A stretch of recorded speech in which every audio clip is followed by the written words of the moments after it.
Have you ever wondered how containers on a cargo ship remain intact throughout the whole journey? Let me answer this question and tell you about other cool ship facts. Meet Unsinkable Sam. Sam's goal was to prove the saying, "Cats have 9 lives." This animal survived 3 ships sinking. He was originally named Oscar, but got nicknamed Unsinkable Sam. You probably get why. The first time the ship he was traveling on sank, Oscar was found by the crew of another ship when he was floating on board.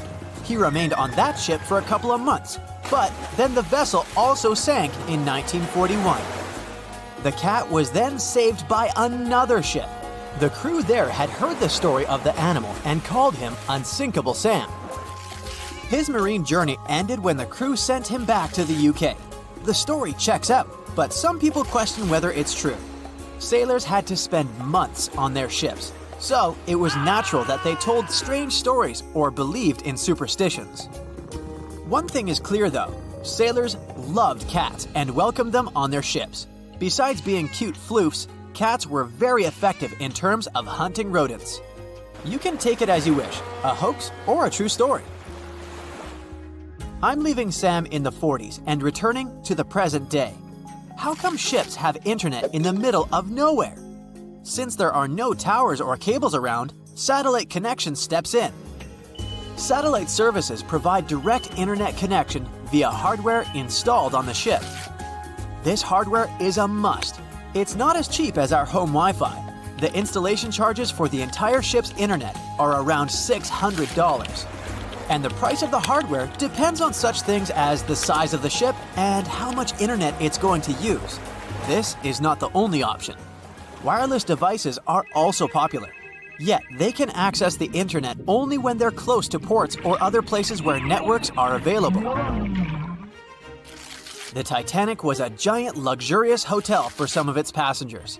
You may have heard that it had lots of amenities you could use, even its own newspaper. Yep, it was called the Atlantic Daily Bulletin.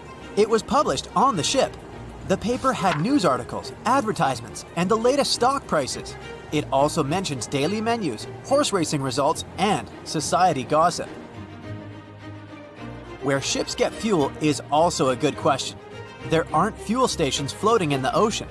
Bunkering is the answer. Ships use different kinds of oil for different purposes. Bunkering is loading fuel onto a ship. This process takes place at ports. The storage and provision of the ship fuels can be made by tankers. Currently, Singapore is the largest bunkering port in the world. Imagine you're on a cruise ship and you need to use the toilet. What happens after you flush? The sewage goes to a place called an onboard treatment plant. There, the waste is filtered. Then it moves to another chamber. This chamber cleans the waste and sterilizes it. Lastly, the waste is dumped into the ocean when it's clean enough. Those substances that don't go through the filter are kept on the ship. A ship gets rid of them when it arrives at a port. Speaking of toilets, I must mention that wastewater is color-coded on cruise ships. Every person on a cruise uses 40 to 50 gallons of water each day. That's why there might be too much wastewater. So, over the years, some solutions have been found to reduce this amount. Water is coded as black and gray. Black water goes from toilets, and gray water comes from the laundry, showers, kitchens, etc. Basically, it's thought that gray water waste is cleaner than black water. Why are ships so slow? It's related to power. Water has a drag force, and it affects ships. Imagine yourself swimming in the ocean. It takes effort to swim forward because of the water resistance. A smaller ship wouldn't need that much power to push itself forward, but huge cruise ships need a lot of power because they're heavier. If you, let's say, put a 7,000-ton ship in the water, it will displace 7,000 tons of water. When such a ship goes forward, it pushes some of the displaced water ahead of itself. This results in a bow wave, which carries some kinetic energy away. We talked about cruise ships and cargo ships mainly. What about solo travelers?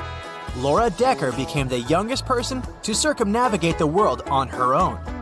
She set out in 2012, and 518 days later, she completed her voyage. She had a 40-foot-long ketch named Guppy. She was 14 when she started the journey. You can think of loading containers on a cargo ship as playing Tetris, but you can't start over when the game is over. That would cost you thousands of dollars. Anyway, the logic is the same. The first layer should be strong enough to support the rest. The bottom containers, or first tier, if you want to sound more like a pro, are secured with twist locks. This is an automatic locking mechanism to keep the upper level containers locked. These locks are attached when a unit is being lifted from the pier onto a cargo ship. They're similar to Lego pins. All containers have these lock systems, and you basically mount them on top of each other. Plus, many cargo ships have vertical slots made of long metal rails. They're like cells that hold containers and prevent them from moving and falling into the deep water. How do they unlock the mechanism? There's a special rod to do it. In the past, cargo ships were allowed to only stack 5 to 6 containers on top of one another. With the appearance of the lock mechanism, it's possible to make 10 to 12 layers. Still, hundreds of containers get lost each year because of harsh weather conditions, or simply because of the negligence of people who load them. According to some data, more than 3,100 containers were lost in 2020 to 2021. The number was only 779 in the previous year. This means an almost 400% increase. Apparently, there are hidden passageways and secret doors on cruise ships. The ship's staff get from one place to another without using the stairs and doors that passengers use. There's a network of corridors and stairs all around the ship only the crew members know about. These secret doors can blend in with the walls. This way, they become undetected by those who don't know there's a door there. Gigantic cruise ships are basically floating pieces of metal. The walls of the cruise ship cabins are magnetic. That's why, when on a cruise, you can buy travel-themed fridge magnets and use them to decorate your cabin. The Seawise Giant is the largest ship in history. It was built between 1974 and 1979. Its length was greater than the height of the Eiffel Tower. The vessel sunk in 1988, but was later retrieved and put into service. What about the smallest ship in the world? Researchers in the Netherlands have built the world's smallest vessel. It's about 1/100th of an inch long. To put it in perspective, this is about 1/3 the width of a strand of your hair. They built it with the help of a 3D printer. Do you know that some people have residences on ships? Yes, sounds like a dream, if you like the water, of course. Residents permanently live on a ship as it travels the world. MS The World is an example of a private residential cruise ship. The residents can live on board as the liner travels to exotic destinations. They can stay there full-time or come back periodically during the year. Since the UK is an island nation, things it imports have to be delivered by sea or by cargo planes. The number might surprise you. 90% of everything they buy arrives at their ports by sea. Do you know any other cool marine facts? Comment below. They say nothing is ever lost, and it's true. Let's discover ships frozen in time. The first one is truly fascinating. Here, the Antikythera shipwreck. It's a Greek trading ship from the 1st century BCE. It's located on the east side of the Greek island of Antikythera and at the merging point of the Aegean and Mediterranean seas. Around 2,000 years later, in 1900, a group of Greek sponge divers discovered the wreck. They were going to Tunisia, yet they were forced to find shelter from a storm on a nearby island. Since they couldn't go anywhere due to the storm, they decided to look for sponges until the weather got calmer. One of the divers discovered the shipwreck at depths of around 130 feet. Imagine someone going for a sponge hunt, but getting out to the surface with archaeological treasures. The captain of the sponge boat talked to the Greek officials about what they had found. The officials sent 2 ships to the wreckage. The salvage operation was successful, and discoveries are now in Greece's National Archaeological Museum in Athens. The findings included 3 life-sized marble horses, jewelry, coins, and hundreds of works of art. including a 7-foot-tall Colossus statue of Hercules. Among these treasures, Antikythera ephebe, a bronze statue of a young man, caught more attention. Because the ephebe doesn't comply with any familiar iconographic model, and there are no known copies of his type, he held a spherical object in his hand. Scholars have different theories of who that person could be, but they are not in a consensus yet. More than 70 years later, Jacques-Yves Cousteau and his team went to the area and recovered hundreds more artifacts and the remains of 4 people. Interestingly, they discovered a complex set of interlocking gears, capable of predicting the movement of the sun, moon, and several planets. The mechanism can also show the times of solar and lunar eclipses years into the future. Think of this Antikythera mechanism as an early computer calendar, to plan significant events like agricultural activities, religious rituals, and Olympic Games. These artifacts found in the Antikythera wreckage are some of the most important findings in modern archaeology. Just the Antikythera mechanism itself has changed our perception of the limits of ancient technology. The mechanism has a sophisticated design and was made over 1,000 years ago. After all these amazing discoveries, experts believe that the wreckage site has remained largely unexplored and is mostly because of its location and the landscape of the seafloor on which the ship rests. The wreck is too deep for scuba divers but too shallow to use something like a submersible. A survey made on the seafloor in 2012 showed evidence of a second wreck about 800 feet to the south. It's clear that this area has a lot to offer humanity. What would happen if those sponge hunters didn't go to the area? Scientists found a shipwreck in Antarctica at the bottom of the Weddell Sea, 107 years after it sank. The name of the ship was Endurance, and it was the lost vessel of Antarctic explorer Sir Ernest Shackleton. Scientists who laid eyes on it decades later say it is among the greatest undiscovered shipwrecks ever. That is why they filmed the whole discovery. The video shows the remains of the Endurance and proves it is still in remarkable condition. It has been sitting in 10,000 feet of water for over a century, yet it looks like it sank very recently. So the story goes like this. The ship was crushed by ice and sank in 1915. Shackleton and his crewmates had to escape by themselves in small lifeboats. From then on, it was all about survival. Shackleton imagined to get his crew to safety. Then, the ship sank. Yes, this is a pretty impressive story. But why did scientists prize this ship? Firstly, Shackleton's Imperial Trans-Antarctic Expedition sailed to make the first land crossing of Antarctica. Yes, the crew was trapped in ice, but the intention was important. Secondly, it's about the challenge itself of finding the shipwreck. The Weddell Sea is almost always covered in thick sea ice. The same ice that made the Endurance sink. Getting near the presumed sinking location is super hard, let alone being able to conduct research. Experts of the modern expedition team foresaw the time when the lowest extent of Antarctic sea ice would come using satellite images. They realized that the weather was in their favor to start an expedition. Dr. John Shears said that they have successfully completed the world's most difficult shipwreck search, fighting against constantly shifting sea ice, blizzards, and temperatures decreasing to -0.4 degrees Fahrenheit. Yeesh, I can't imagine the worst conditions in Antarctica if these conditions are in their favor. Lastly, look at this. It's timbers. They're very much intact. Plus, you can read the ship's name. It's still visible. Marine archaeologist Menson Bound says that this is the finest wooden shipwreck he has ever discovered. He has 50 years of career experience, so I believe the guy. So how come the wood is not rotten? Dr. Michelle Taylor, a deep-sea polar biologist, said that there has been little wood deterioration because the wood-munching animals are not in this forest-free region of Antarctica. Workers of a coal mine in East Serbia discovered 3 shipwrecks that had been there for at least 1,300 years.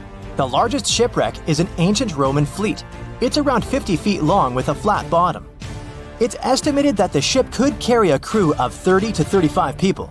Looking at its hull, you can see the marks of repairs. Wow, this one had a lengthy career. It gives us insight into more than 1,000 years ago. The 2 smaller vessels, on the other hand, match descriptions of boats used by Slavic groups to attack the Roman frontier. These 2 have been discovered under mud and clay in an ancient riverbed. Apparently, in those times, there was a Roman base in a place called Viminacium City. Interestingly, Viminacium was a provincial capital with an estimated 40,000 inhabitants in the 4th century CE. For comparison, it was even larger than Pompeii. The Kostelach coal mine is a center of hidden gems. Archaeologists had found evidence of ancient human and animal activity here before. For instance, in 2012, experts found bones of at least 5 woolly mammoths, which went extinct about 10,000 years ago. Canadian archaeologists found a ship 150 years after it went missing in the Canadian Arctic waters. This merchant ship is called HMS Investigator. It was purchased in 1848 to search for the explorer Sir John Franklin's ship that got lost in the Northwest Passage expedition. So, HMS Investigator left Britain in 1850 for this rescue operation. The expedition crew, captained by Robert McClure, sailed the Investigator into the water. He realized that he was in the final leg of the Northwest Passage, the sea route across North America. But before he could sail into the Beaufort Sea, the 122-ton ship itself got stuck in the thick ice. The crew spent the winter over the Prince of Wales Strait. The following summer, McClure tried again to sail to the end of the passage, but the ice blocked his way once more. Here, too, the crew was forced to leave the ship. He steered the crew into the Bay of Mercy. There, they were to remain until 1853 when the crew of the HMS Resolute rescued them. Imagine a crew of 60 people who had to spend 3 winters in the Arctic without even knowing if they would survive. Later on, the ship was found sitting upright in about 36 feet of water. It was in very good condition. Arctic water has prevented the outer deck of the vessel from deteriorating quickly. The outline of the ship and its timber can be clearly seen. Plus, archaeologists have uncovered artifacts on land left by the sailors. They had unloaded everything before abandoning the Investigator. 3 sailor graves and 1 British naval shipwreck had also been discovered in the area. I wonder what else they could find there. Wow, it's the only place where 1 minute you're learning 17 natural ways how to get rid of houseflies, and the next, you're taking an epic journey straight into a black hole. More than 10 billion, with a B, views in total. That's 47 billion minutes watched, or more than 70,000 years. That's all the way back to the Ice Age. No, I wasn't around then. 40,000 videos, hundreds of topics, and most importantly you, a whole 44 million of you. Our viewers. We could populate an entire country if we wanted to. We'd like to continue helping you learn and giving you useful skill improvement tips. Got a thirst for knowledge? We've prepared 4 masterclasses on creating a 2D character animation from scratch, 10 hours of video lessons, practical tasks using professional software, and additional materials that you can use with your own projects. Get the full course now and create your own animated masterpiece. No matter what happens, don't stop! We almost got it! 2 treasure seekers are digging frozen ground in a cornfield at night. It's raining hard, lightning is flashing, but these 2 guys keep working. And now the shovel hits something solid. No way! A treasure chest! They start digging faster and find a piece of a ship's engine. What the? Far from the seas and lakes, somewhere under the fields of Kansas City, they found a giant sunken ship. How is this possible? Now you'll see. Some people spend their lives searching for shipwrecks with treasures underground. One of them is explorer David Hawley. He's been looking for such ships far from the seas, rivers, and oceans for many years. He does this because he likes the feeling of adventure. The holds of these ships may contain chests of gold, antiques, and artifacts. And you can get a lot of money for them. David says you don't have to go into the ocean to find a sunken ship. They may be lying in your backyard. But why do ships end up buried underground among fields, farms, and plains? Let's find out using the example of steamboat Great White Arabia. According to old records, the newspaper clippings, this ship had been carrying about 200 tons of treasure before it sank in 1856. Many rumors and local legends said the ship was lying underground, a few miles northeast of Kansas City. It was there because people deliberately altered the riverbed and channels of the Missouri River in the second half of the 19th century. They artificially brought the shores closer to each other. They narrowed the river to increase the flow's speed, so boats could sail much faster. In the 19th century, steamboats were the most popular means of transporting passengers and goods. Before railroads, they extended the western border across the Mississippi and Missouri rivers and brought supplies to people. That's why it was so important to increase the speed of their movement. So, on September 5, 1856, Arabia was sailing along such an estuary. It came across a snag sticking out of the water. A piece of log quickly flooded the ship. Fortunately, all passengers were evacuated. But the steamer and its precious cargo reached the silt bottom of the Missouri River in a few minutes. Several years had passed. Everyone forgot about the vessel. During this time, the course of the Missouri River had changed. But Arabia remained under the wet, muddy bottom. The soil level above it was getting higher, and the ground was losing moisture. Eventually, many decades later, a cornfield formed above the sunken ship. In the 1980s, one farmer owned this area, and he had no idea what was hidden in his territory. David Hawley carefully studied the history of the sunken ships of the USA. He knew that hundreds of steamers had gone underwater all over Missouri, but most of all, he was interested in Arabia, as there were rumors that it was filled with gold and other valuable things. The territory of cornfields in Kansas was vast, but David Hawley knew how to search properly. In 1987, he started working. First, together with his brother and father, they collected all the clippings from old newspapers they could find. They were looking not only for information about the steamer, but also for maps of the Missouri River. They tracked its historical changes, checked the dates, and identified a large area where the steamer sank. Next, they used electromagnetic testing and other geological stuff to study the soil and find the right place. They searched for differences in ground moisture and density. Then, they went through the territory with powerful metal detectors. And so, by the fall of 1988, they had determined the location of the steamer. Arabia was the size of a football field. This gigantic vessel lay 45 feet underground, 4 stories down. But before they started excavating, they had to ask the owner of the cornfield for permission. For the farmer, this news was a big surprise. He agreed, on the condition that the excavations would be completed by spring so that he could sow a new crop. Digging a giant ship in winter is much more difficult and expensive than at other times. It includes additional equipment, electricity, and heating costs. The team worked day and night. They financed the excavations out of their own pocket. Each invested more than $10,000 and took out a bank loan. Finally, they noticed the first details of the ship. The shovels hit the huge engine boilers and the deck. The goal had been achieved. Most of the cargo lying inside the sunken ships is covered with rust, shells, mud, and is badly damaged. The contents of Arabia were in excellent condition, considering that the ship had sunk 130 years prior. Unfortunately, they didn't find the chests of gold. Still, they got several tons of other valuable cargo, household items of people who lived in the middle of the 19th century. It was a time capsule. The ship was carrying supplies for hundreds and thousands of people, and all these things were perfectly preserved. For example, they could clearly see the brand stamp Goodyear Rubber Company on one rubber shoe.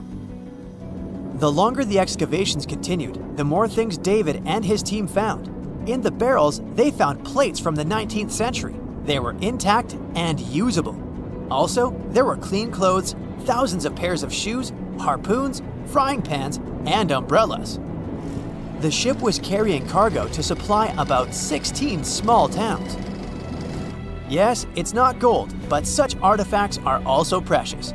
The contents of the ship could be worth millions. However, the crew wasn't going to sell these things. They made a museum on the site of a former fruit market in Kansas City. If you go there, you will immediately feel like you're in a department store of the 19th century. There are thousands of items in good condition. Even the matches here are dry enough to light up.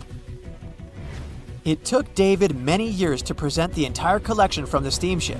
He values each of the items and doesn't want to sell them. Anyone can come here, pay for a ticket, and find themselves in the past. Who knows, maybe there's an old ship hidden in your backyard too. Geologists found an older vessel in the hot desert of Namibia in 2008. This ship sailed back in the days when pirates scared sailors on the seas, and now it's inside a dried-up lagoon. The ship sailed from Lisbon in 1533 and disappeared with the crew near a small diamond mining town. After almost 500 years, the hull had been badly damaged. Only the carcass of the ship remained, but the treasure hidden inside the vessel stayed intact. They carefully studied the boat for a long time, trying not to ruin anything. And then, 5 days later, they found a big old chest in the hold. Carefully opening it, they found gold coins there. Thus, the cost of the ship was estimated at about $10 million. The exact cause of the shipwreck is unknown, but experts believe the ship was destroyed by heavy cargo and bad weather. It went to the bottom of a lagoon that later became a desert.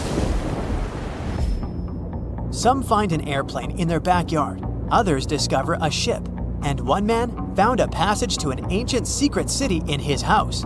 This happened in Turkey in 1963. The owners of the building decided to make repairs. He went to his basement and knocked down the wall to turn this place into a living room. And so, behind one wall, he found a tunnel leading underground. The man thought it was some kind of a secret chamber. He went down there and realized it was something much more than that. It was an ancient city 18 floors deep. People built it in the years 780 to 1180 as a refuge from weather disasters and the invasion of enemies. This place also includes many underground tunnels that stretch for several miles in different directions. People could get to the town from different points using secret passages leading to these roads. The city can accommodate about 20,000 residents, livestock, and tons of food supplies. Archaeologists have also found a chapel, schools, stables, and public kitchens there. Thick fog is rising over the ocean as the sun is slowly sinking towards the horizon. It's hard to see further away than a few dozen feet, but that's enough to notice a hulking, skeletal shape in the distance. As your ship approaches the figure, your heart beats faster, and then you make out the details of another vessel, abandoned by the looks of it. Ghost ships do exist, and their mysteries aren't always solved. Take MV Hoita, for example. It was a wooden vessel built in 1931 as a luxury yacht. It had served well to various people over 20 years before it was bought by a Samoan sailor and became a merchant ship. In 1955, though, Hoita's service came to an abrupt and mysterious end. On October 3rd, it set sail for another trading voyage that should have taken no more than 48 hours. Delays happen in the sea, so when Hoita didn't arrive on October 5th as scheduled, there was little worry yet. But then it failed to come on the following day too. There was no distress signal or any other sign of Hoita's presence anywhere between its departure and arrival points. A search and rescue party was dispatched to find the ship, and for 6 days, they were scouting the area of nearly 100,000 square miles. On October 12th, the mission returned to the base empty-handed. Hoita vanished without a trace. It was only a month later that another merchant ship, Tuvalu, noticed the missing vessel far away from its route, drifting in the open sea and listing heavily. The sailors boarded the ship and found that all of its crew and passengers, 25 people total, were missing, along with all the cargo the vessel had been carrying. The radio was tuned to the International Distress Channel, meaning that the crew had been trying to ask for help, but they couldn't reach anyone because the radio cable had been damaged, limiting the range to 2 miles. The lifeboats were missing as well, indicating that people on board must have left the ship. Unfortunately, they seem to have taken the logbook with them, leaving the rescue team clueless as to what had happened. Even today, the mystery of MV Hoita hasn't been solved yet. No one knows where the crew and passengers had gone and what had caused them to leave. SV Carol A. Deering wasn't a ghost ship in the usual sense of the word. There were no sightings of it in the open sea. Instead, it was found on the shore, but the circumstances of it running aground are a puzzle shrouded in mystery. Carol A. Deering was built in 1919 in Maine, and it was a large vessel made for commercial voyages. Unfortunately, despite its large cost of construction, it had only served for a year before its last trip. July 19, 1920. The ship was traveling from Puerto Rico to Rio de Janeiro via Newport News to deliver a cargo of coal. It was almost halfway to the final destination when the captain fell seriously ill, and the crew turned back to drop him and his son off and replace the captain. The voyage went without incident, but when it came to Barbados in December to resupply, there were strange moods among the crew. The first mate didn't seem to be happy with the new captain. No one paid much attention to it back then, when they probably should have. The last sighting of Carol A. Deering at sea was on January 28, 1921, when a lightship noticed it off the coast of North Carolina. There was some commotion on the quarterdeck of the ship, where the crew were normally not allowed. Then, another vessel sighted it, but there was already no one on the decks. On January 31st, the merchant ship was found hard aground in the Diamond Shoals, a site notorious for numerous shipwrecks that had been occupying there for centuries. When the search and rescue party boarded the ship, they found it abandoned, the log and personal belongings of the crew gone, along with the 2 lifeboats. There is still no answer to what happened on board of Carol A. Deering that January, although the most popular version was mutiny. Maybe we'll never find out the truth though. SS Bechimo is perhaps one of the most notable ghost ships in history. This large cargo steamer was built in 1914 in Sweden and plodded its way dutifully over 16 years, trading provisions for pelts with native tribes of Alaska and Canada. But then, on October 1st, 1931, Bechimo got caught in pack ice. At first, it seemed the crew would be able to wait it out and continue on their route because the ship broke free in a couple of days. But in less than a week, it became caught again, this time for good. In another week, a rescue party was sent to fetch 22 of the Bechimo's crew, while another 15 remained behind to wait through the winter if necessary and get the ship back. But a month later, after a powerful blizzard struck their camp, the sailors went out of their shelters only to find the ship gone. Luckily, a few days later, a native hunter told them Bechimo hadn't been lost yet. He'd seen it about 45 miles from where they had been stationed. They managed to track it down, but decided the ship wouldn't survive the winter, so they took the most valuable cargo from its hold and abandoned it. They were wrong though. SS Bechimo did survive that winter, and many more that followed.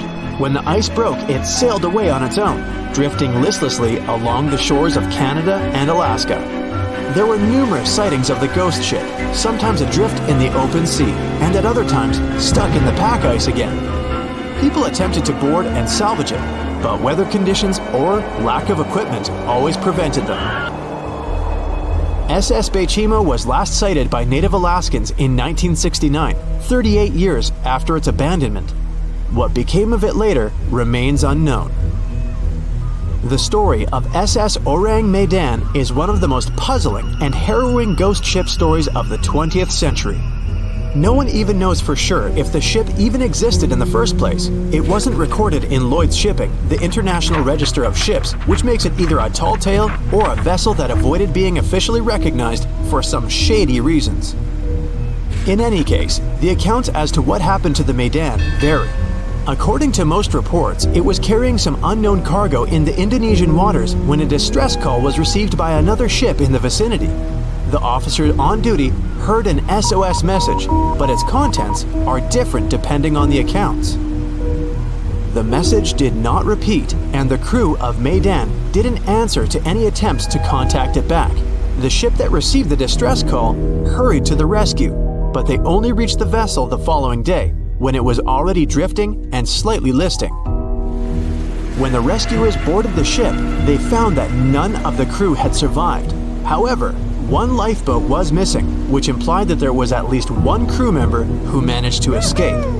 What happened to the rest of the people on board remains a mystery to this day.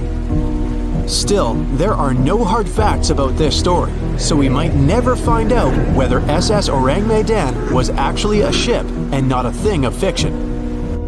SV Zabrina was a 3-mast sailing barge built in 1873 for river trade ships in South America. She served for well over 4 decades, proving to be a sturdy and reliable ship.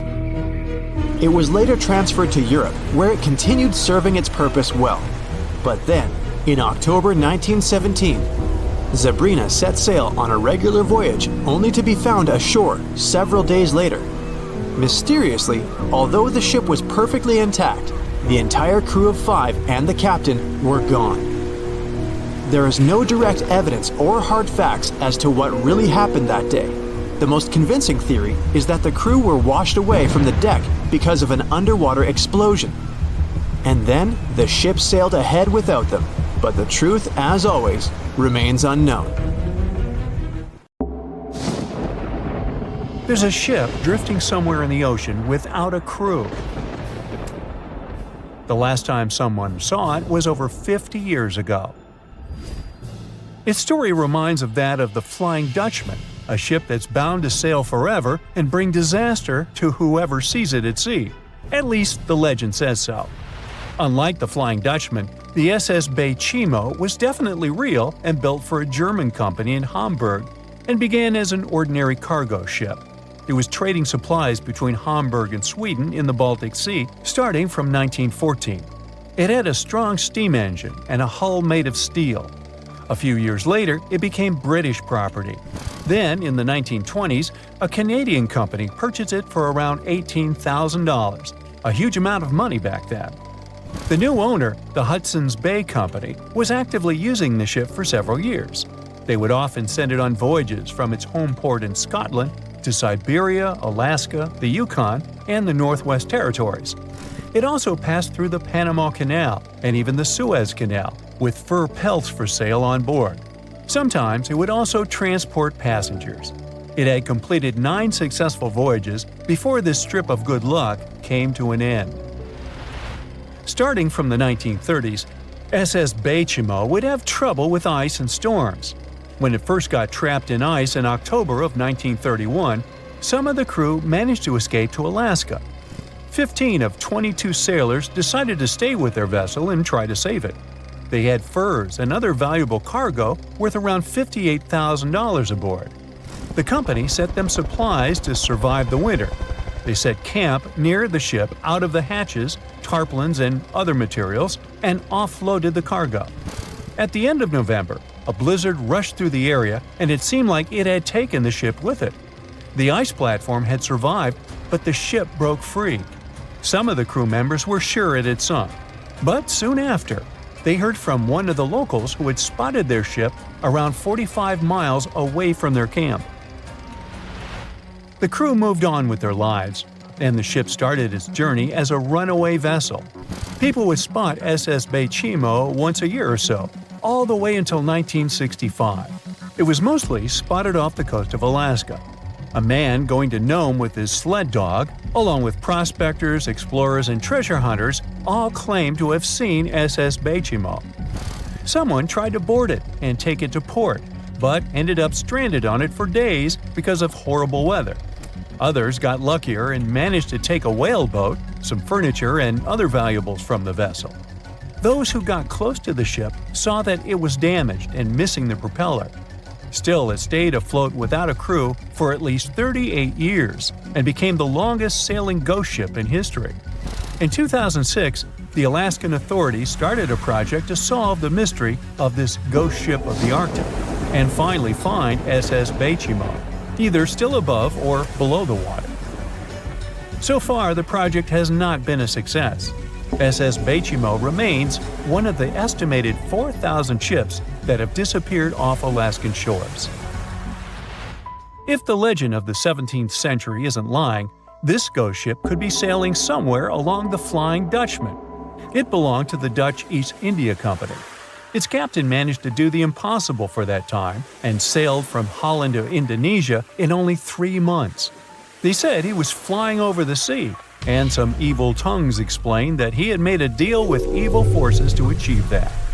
Once the ship was sailing back home, its captain and crew disappeared without a trace. There are many versions of what happened to it. One of the first ones said it had tried to enter port at the Cape of Good Hope, got in a terrible storm, and sank as there was no captain to save it. Another legend says the captain had refused to obey the skies to let the ship sink during the storm. A scary life form then struck the boat and the crew, and it was condemned to forever wander without rest. Many sailors claim to have spotted the Wandering Dutchman. The Duke of York, who was to become King of England, mentioned having seen it in Australian waters. Right after spotting the ship, the man who saw it first fell from the top of the mast and didn't survive. There were more encounters with this legendary ship up to the middle of the 20th century. Ships would nearly collide with it as the Flying Dutchman jumped out of the blue. Scientists have a more logical explanation for this mystery: Fata Morgana, not to be confused with Hakuna Matata. Now, when you're out at sea on a hot day and the air is all wavy, it feels like when you look at the road on a scorching summer day. That's because of something called atmospheric refraction. When light passes through different layers of air with different temperatures and densities, it bends and twists.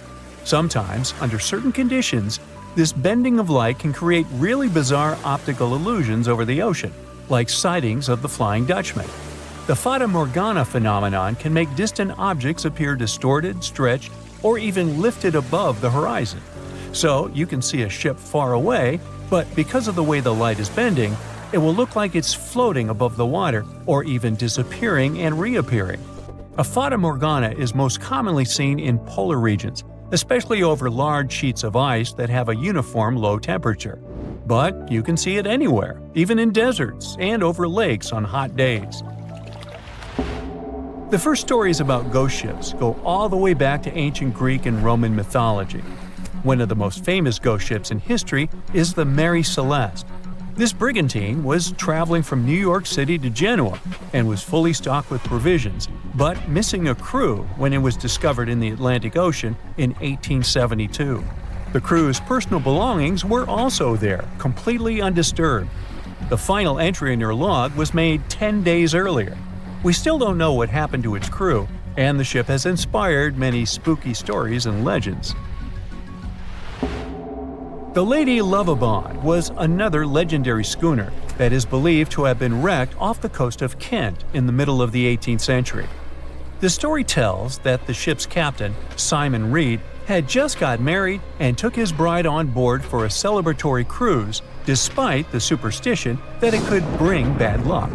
They were on their way to Portugal when the first mate, who is also in love with the captain's new wife, went mad because of jealousy, attacked another crew member, and then took over the wheel and steered the ship straight into the dreaded Goodwin Sands. No one aboard survived, and the schooner is said to reappear as a ghost vessel every 50 years. In present times, many vessels become abandoned and turned into ghost ships intentionally. There are thousands of them floating in U.S. rivers, lakes, channels, and coastal waters. Some people lose their boats in storms and other extreme weather. Others have to abandon their boats because maintaining them can cost 10% of the boat's price. Plus, docking a vessel can add up to several $1,000s every year. Most boats have been made of fiberglass, so an owner can't just recycle them as scrap metal. So, once they want to get rid of it, they often tie it to a dock and sneak away, or leave it floating far away from the shore, or just try to sink it. When ghost ships sink in shallow waters, they can cause damage to coral reefs, mangroves, marshlands, oyster habitats, and wetlands. Plus, they can collide with unsuspecting regular ships and cause real trouble. So, don't do that. Enough said. Strange things occur in the cold waters of Antarctica. One of these things happened to a ship called Jenny. It was a small schooner whose history began in 1822. The boat and its crew set sail and disappeared a year later. For 18 years, the ship was considered sunk. People forgot about it, but in 1840, the vessel reminded the world of itself. That year, the whaling ship Hope sailed through the Drake Channel in Antarctica. The crew members noticed a ship among icebergs. It was the schooner Jenny. It was floating slowly in the dark, with no signs of life. The captain of the Hope, Mr. Brighton, gave the order to approach the mysterious vessel. They thought it was some creepy ghost ship, but as they came closer, they noticed crew members on the deck. The sailors of the Hope called out to them, but received no answer. This time, it became clear that something terrible had happened to the Jenny. When Brighton boarded, he realized that the Jenny crew members weren't missing. They were here. Frozen people stood like statues. Brighton went down to the lower deck and found the captain. He was sitting frozen at the table, holding a pen. Brighton looked at the logbook. The last record was made on May 4th, 1823. The captain wrote that he was the only living member of the crew. They spent 71 days without food. It seemed that the ship got lost in the sea because its captain went off course or sailed into an iceberg, but no one knew for sure. After that, nobody ever saw the Jenny again. According to rumors, the crew of the Hope abandoned the frozen ship and left it to drift in the cold waters.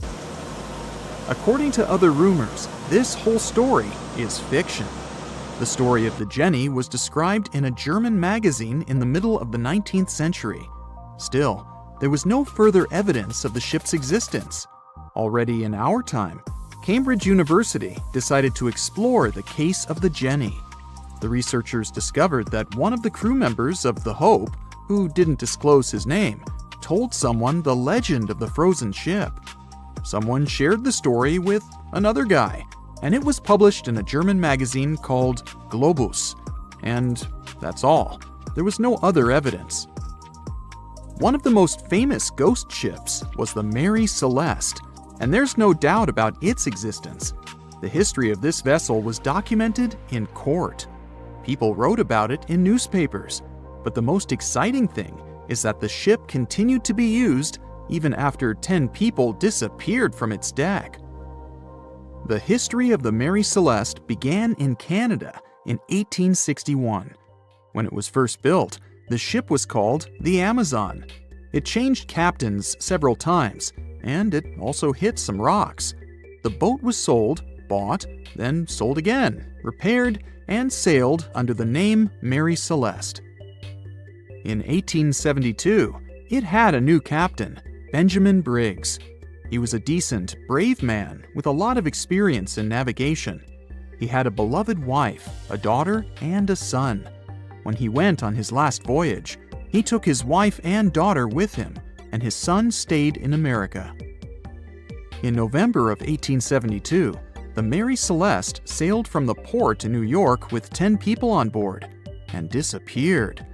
8 days later, another ship, the Dei Gratia, also left New York and followed the same route. Dei Gratia's captain, David Morehouse, noticed the Mary Celeste and immediately realized something was wrong. The ship was moving too freely, as if no one was controlling it. The captain tried to contact the crew members, but no one answered him. Then, together with other sailors, he climbed aboard the Mary Celeste. The ship was in good condition. There was no damage. The hold was slightly filled with water, but it could be easily pumped out. Everything seemed fine, but one lifeboat was missing. The crew members' valuables were in their cabins. The cargo was in the hold. The supplies of water and food were untouched. Judging by the records in the logbook, the ship was caught in a storm, but it was not too strong. Other ships also sailed through this storm, but nothing bad happened to them. The last record was dated November 25th, and it claimed that everything was fine. The sails of the Mary Celeste were slightly damaged, but perhaps it happened after the crew had disappeared. The whole ship was in excellent condition, but what made the people leave it? Part of the crew of the Dei Gratia stayed on board the Mary Celeste to bring it to dry land. Everything went well. They delivered the ship to the closest port. Next, the captain of the Dei Gratia appeared before the court and told about what had happened. However, the prosecutor and the judge didn't want to believe in the story of the Mary Celeste. They were sure the captain got rid of the ship's crew to get money for its cargo. According to the maritime laws of that time, if you found a ghost ship with valuable cargo, then a substantial part of this cargo belonged to you. So, many people thought that David Morehouse decided to earn some money. This version seemed to be more valid than the one about the mysterious disappearance of 10 people. Fortunately, no one accused the captain of committing a crime. They thanked him for his service and gave him a monetary reward. However, his reputation was damaged, which greatly affected his career, as many believed he attacked the crew of the Mary Celeste. But even after this terrible case, trial, and investigation, the story was not over. The Mary Celeste was still an expensive and efficient vessel. It sailed several times, but then one captain crashed it into the reefs to get insurance. The court revealed this deception and accused the captain of intentional property damage. The story of the Mary Celeste became famous all over the world. People began to build their theories, realistic and not. Someone believed the ship had sailed through the Bermuda Triangle, but this version was quickly refuted, as the route of the Mary Celeste passed thousands of miles away from the Bermuda region. Did the Kraken or another giant monster attack the ship? Nope. Since the boat was found in almost perfect condition, there were no signs of a struggle. One of the most popular versions was that the crew of the Mary Celeste stole some valuable cargo and sailed to Spain on the rescue boat. However, those who knew Captain Benjamin Briggs said he was a good, honest man. Besides, he had a son in New York, and Briggs would never leave him. A more thorough investigation revealed that a series of accidental circumstances could have caused the disappearance of the ship's crew. Before its last voyage, the vessel delivered coal. Perhaps the pump intended for pumping water got clogged with coal after that, and when the ship got into a storm, the hold filled with water and the pump broke. The captain couldn't understand the amount of water because numerous barrels in the cargo hold blocked the view. Benjamin Briggs assumed it was dangerous to stay on the ship during a storm, so he evacuated with the passengers on a lifeboat.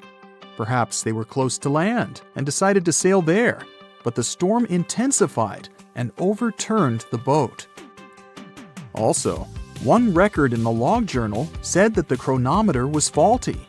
It was a device that helped to determine your location at sea using longitude.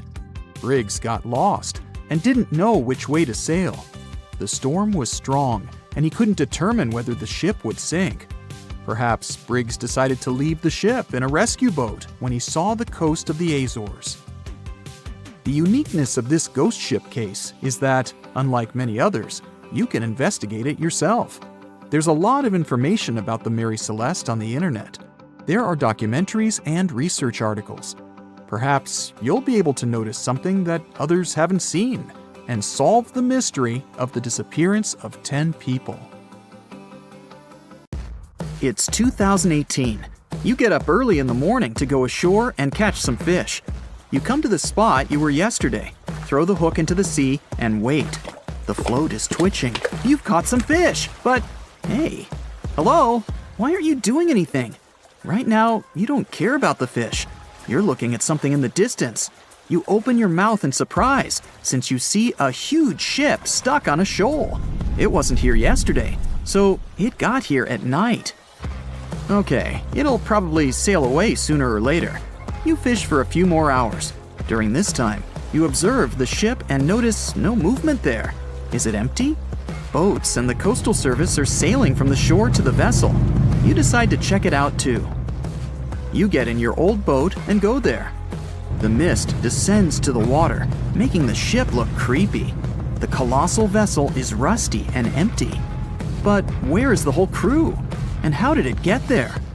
The Coast Guard comes on board. They search the hold, the cabins, and the upper deck. There's someone's stuff, some remnants of food supplies, notebooks, and clothes. Everything suggests the crew has disappeared for some reason. Fishers who noticed the vessel first didn't see anyone coming down from the board. No radio signals were sent to the port, and no one reported about the ship. It appeared here from nowhere. The only chance to get any information is to look at the number and name of the vessel. This is Sam Ratulangi, PB 1600. The Coast Guard checks the information, studies the data of all the country's ships, and no way. One company built the boat in 2001 in Indonesia. People used it to transport heavy loads across the seas around Asia. The ship had been properly operating for 8 years. People were delivering industrial goods to different points in the region, but something went wrong.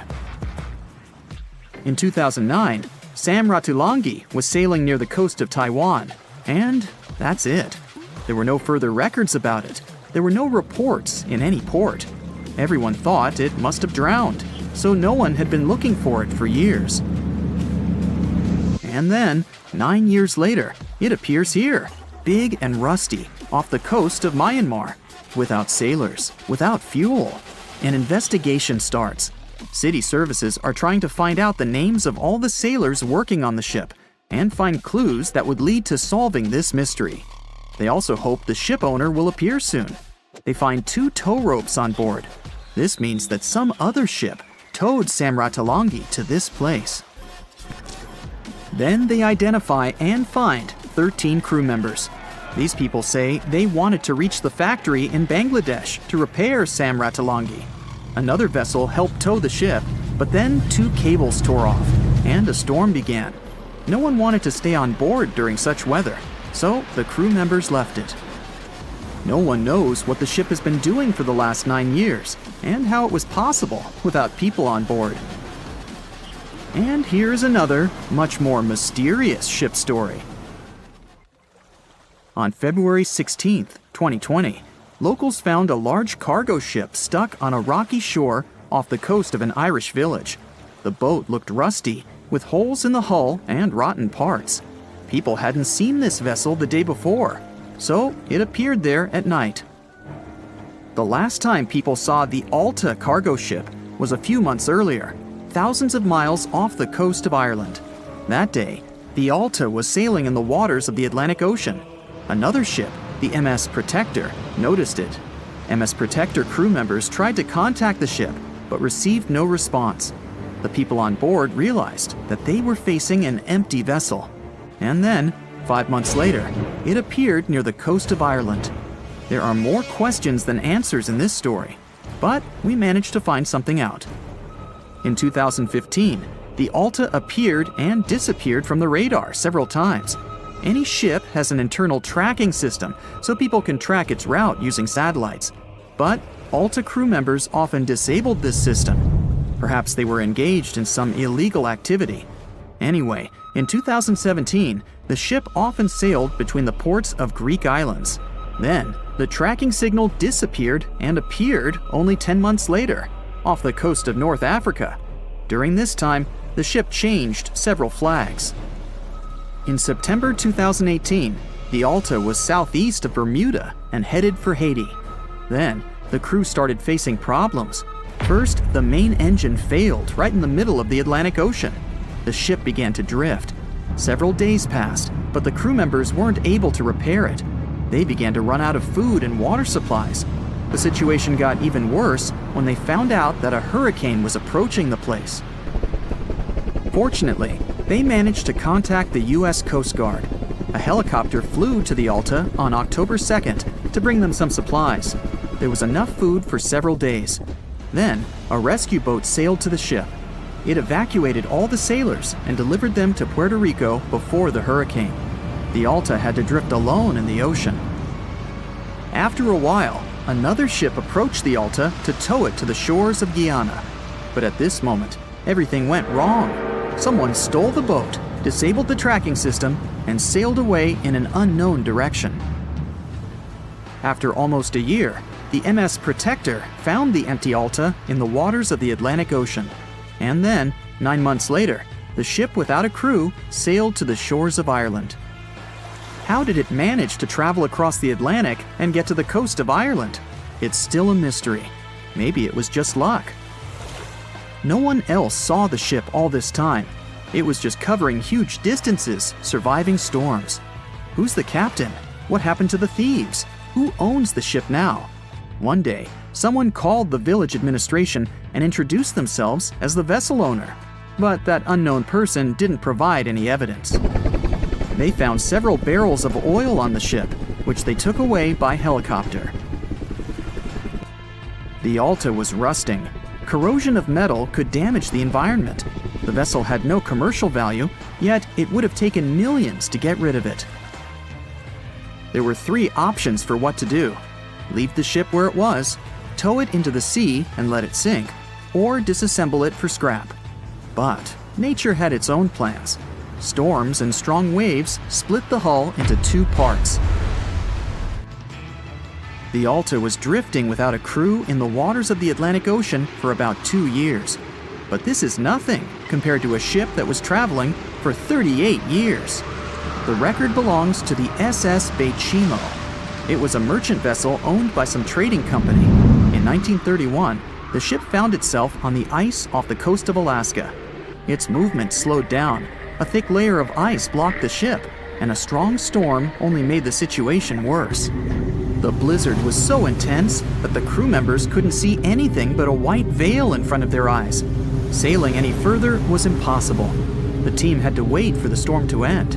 They waited for a day, 2, 3 days. A week had passed, but the snowstorm was only getting stronger. Then, one day, it grew weaker. The crew members split into 2 teams. The first team went to the nearest city. The second group, along with the captain, stayed on board. They set up camp next to the ship and waited for the blizzard, which had started again, to end. There was 0 visibility. And finally, one day, the storm was over. Great! And now, wait a minute. But where is the ship? The SS Bechimo just disappeared during the blizzard. The captain was sure that the ship had sunk, so he left along with the crew.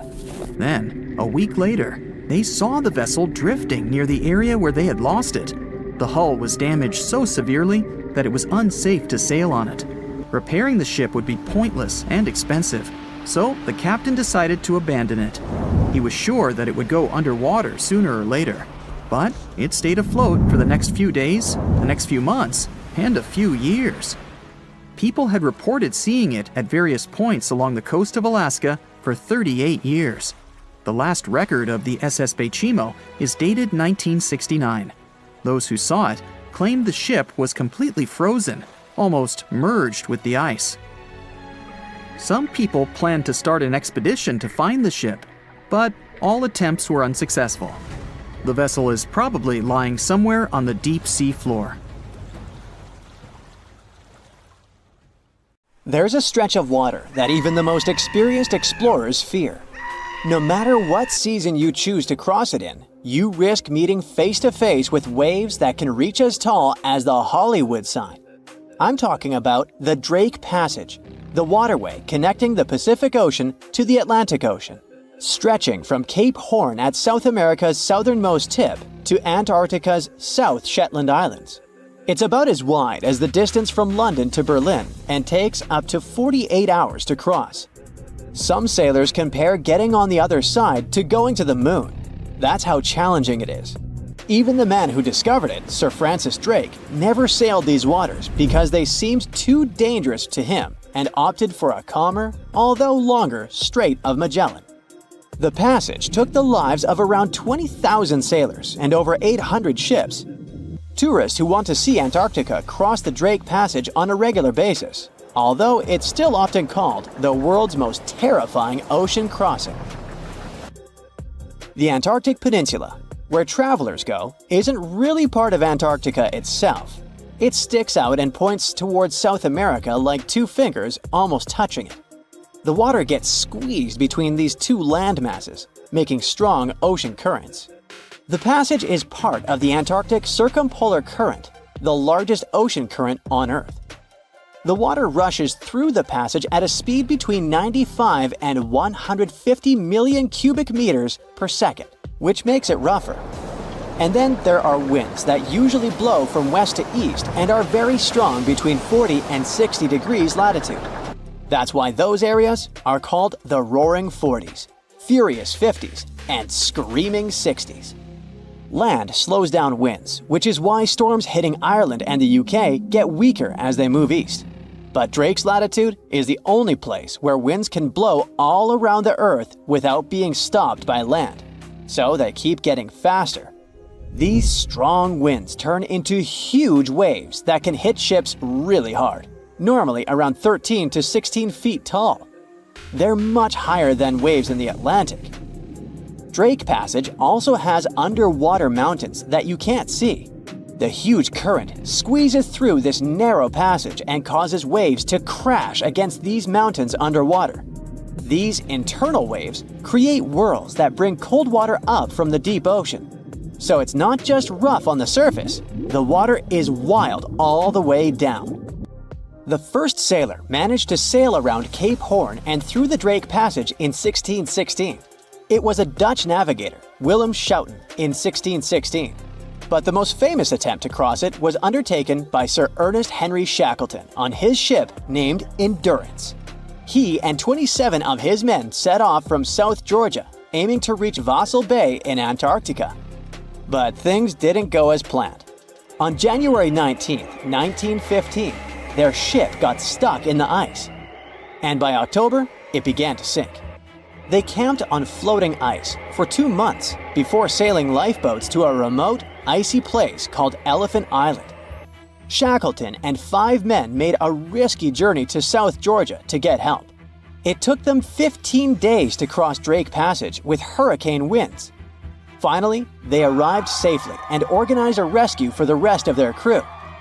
Scientists found the shipwreck of Endurance only in 2022, 10,000 feet below the water. In December of 2019, 6 fearless athletes decided to cross the Drake Passage by rowing a boat for the first time in history.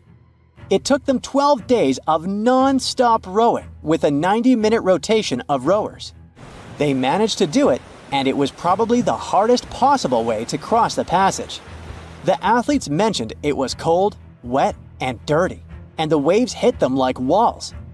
The weather in the Drake Passage changes a lot, but ship captains can always see it coming and change their path. They will move the departure time to have a safety margin and not to get stuck in the middle of the passage in the worst possible conditions. Sometimes, the journey will be smooth and calm, and they call it Drake Lake. Other times, people on the ship will feel rough waves, which is called Drake Shake. Some experienced captains who often cross the passage say that the Drake Lake effect happens once in every 10 crossings. And they see the Drake Shake once or twice in every 10 journeys. A schooner or a kayak will probably not survive the journey among giant waves, but modest vessels and cruise ships have sturdy hulls and advanced stabilizing mechanisms. So, the journey isn't that dangerous anymore, but still, it's quite an adventure, especially if you're seasick. If you don't feel like risking it but want to travel from the Pacific Ocean to the Atlantic Ocean by water the fast way, the Panama Canal is waiting for you. People first started thinking about making a water path across Panama in the 16th century. Back then, a Spanish explorer found out that only a thin piece of land separated the two oceans. But it seemed impossible to build it because of the mountains and thick jungle, so the idea had to wait a couple of centuries. Finally, in 1880, France, led by the man who built the Suez Canal in Egypt, tried to make the canal. But the people who started the construction soon found out it was much harder than it looked on a map. The land in Panama was one of the toughest and most dangerous places to dig a big waterway. Workers had to literally move huge mountains in a jungle full of snakes, where it was really hot and rainy. During the wet season, heavy rain turned rivers into wild rapids and soaked the workers. Sometimes, they didn't see the sun for 2 weeks, and their clothes stayed wet all the time. Big rocks were falling, and tiny mosquitoes that carried malaria made people very sick. And then, an earthquake happened on top of everything. They were losing thousands of people. That's why France decided to abandon the project after 7 years. Then, the United States bought the French assets in the canal zone and finished it by 1914. It cost the US around $375 million. The 50-mile-long passage of water saves ships traveling between New York and San Francisco 7,872 miles. Around 14,000 ships use it every year and pay around $1.8 million in tolls. So it looks like it all paid off.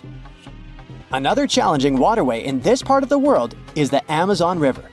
It's around 4,300 miles long and flows through 3 countries with over 30 million people living in its basin. But there isn't a single bridge across it. The river has many marshes and soft soils, so engineers would need to build very long bridges and very deep foundations, which costs a lot of money. Building bridges over deep water is tough, but in other places in the world, engineers can use things like floating platforms to help. The river's path and water levels change a lot during the year. During the dry season from June to November, the river is usually 2 to 6 miles wide. But in the wet season from December to April, the river can become as wide as 30 miles. And the water level can rise by 50 feet. That's why they can't build floating bridges or pontoons. The riverbanks are made of soft dirt that moves and erodes with the seasons, and it makes things even harder. It would have to be an absolutely unique project to overcome all these challenges. Luckily, there's no pressing need for a bridge across the Amazon right now. The river mostly goes through areas that are sparsely populated, so there aren't so many major roads to be connected by bridges. The movie Jaws came out in 1975, and since then, people have been terrified of sharks. Some people fear seeing a great white's head come out of their showers, not to mention the fear of running into one at your local pool. Of course, none of this is actually possible, but some other scary shark stuff is. Like, yes, sharks can attack boats. They probably won't sink one. It depends on the size of the shark and the size of the boat. Today, we're diving deep into the facts and myths about the sea's biggest predator. It was the year 1953. On a typical July morning, 2 fishers set out on their daily lobster harvest. They took their white-hulled dory out to sea off the coast of Cape Breton Island in Nova Scotia, Canada. Since it was the lobster season, the sea was dotted with several dories spread out across the water. But that day, something strange happened. As soon as they put the dory at sea, they noticed a large dorsal fin chasing after their boat. They were surprised to see that the shark would follow their boat's every move. For an entire week, they took out their white dory from the harbor, and the shark followed them around. Until one morning, as the men were alone at sea, the shark charged at full speed at the boat and smashed a 7-inch hole in its bottom. The boat turned over, and both men fell into the water. The shark didn't come after the men, though. Instead, it swam away and disappeared for good. To clarify, a dory is a small, fragile boat usually measuring 16 to 23 feet long. So how long did that shark need to be in order to sink it? Well, as soon as the boat was retrieved from the ocean, researchers found something interesting. One of the shark's teeth was found stuck in the hull. According to Harvard experts that analyzed the tooth, it most certainly belonged to a 12-foot white shark that weighed around 1,200 pounds. One thing intrigued scientists a whole lot. The great white didn't seem to be interested in the men aboard, but rather in the boat itself. The question is, why? Some people suppose that this great white followed the dory around because it was white, and the animal probably thought it was some big white mammal. It's not the first boat a shark has attacked. You see, sharks don't attempt to sink boats because they're mean and evil. Rather, it's due to murky waters and hard materials that make them mistake inanimate objects for their usual lunch menu. But that's not what we've learned from popular culture. In Jaws, the protagonist shark managed to poke several holes in the orca as it rammed the boat. The orca was a Nova Scotia-style fishing boat, made out of wood planks. It wasn't a huge boat, so it seemed plausible that a great white could ram it. But, according to Mythbusters, that's very far from the truth. A great white swimming at its maximum speed wouldn't be able to take down a medium-sized fishing vessel. The same goes for bigger boats. Some bull sharks or great whites can turn over smaller vessels, though, like kayaks or small boats. If this happens, it's most likely because they think it's a sea mammal and nudge it before taking the first bite. No scientist can say for sure why they do this, only that it's usually a misunderstanding on behalf of the animal. The Shark Research Committee, a nonprofit scientific research organization, has documented a lot of shark attacks on inanimate objects and is trying to answer that question more thoroughly. So far, they've observed several attacks on objects such as crab trap buoys and inflatable float bags. The website has also registered 2 famous attacks on boats. The first one happened in 1959, and a shark left a tooth on the hull of a boat. Researchers later identified it as belonging to a 12-foot great white. The report of the other attack, which happened in 1989, claims that a boat was circled by a great white before the animal swam at the vessel at full speed and hit the boat several times. Of course, those who suffer the most from shark attacks and encounters aren't boats, it's surfers. As far as we know, surfers look like giant wobbly seals from the shark's perspective. According to the Shark Research Committee, there have been 41 confirmed shark attacks on surfers on the west coast of North America over the course of the last century. So, should we be so afraid of sharks after all? Let's learn more about these magnificent sea creatures. Off the top of your head, how many shark species can you name? 4, 8, 10? Well, there are over 500 species of sharks swimming in the ocean.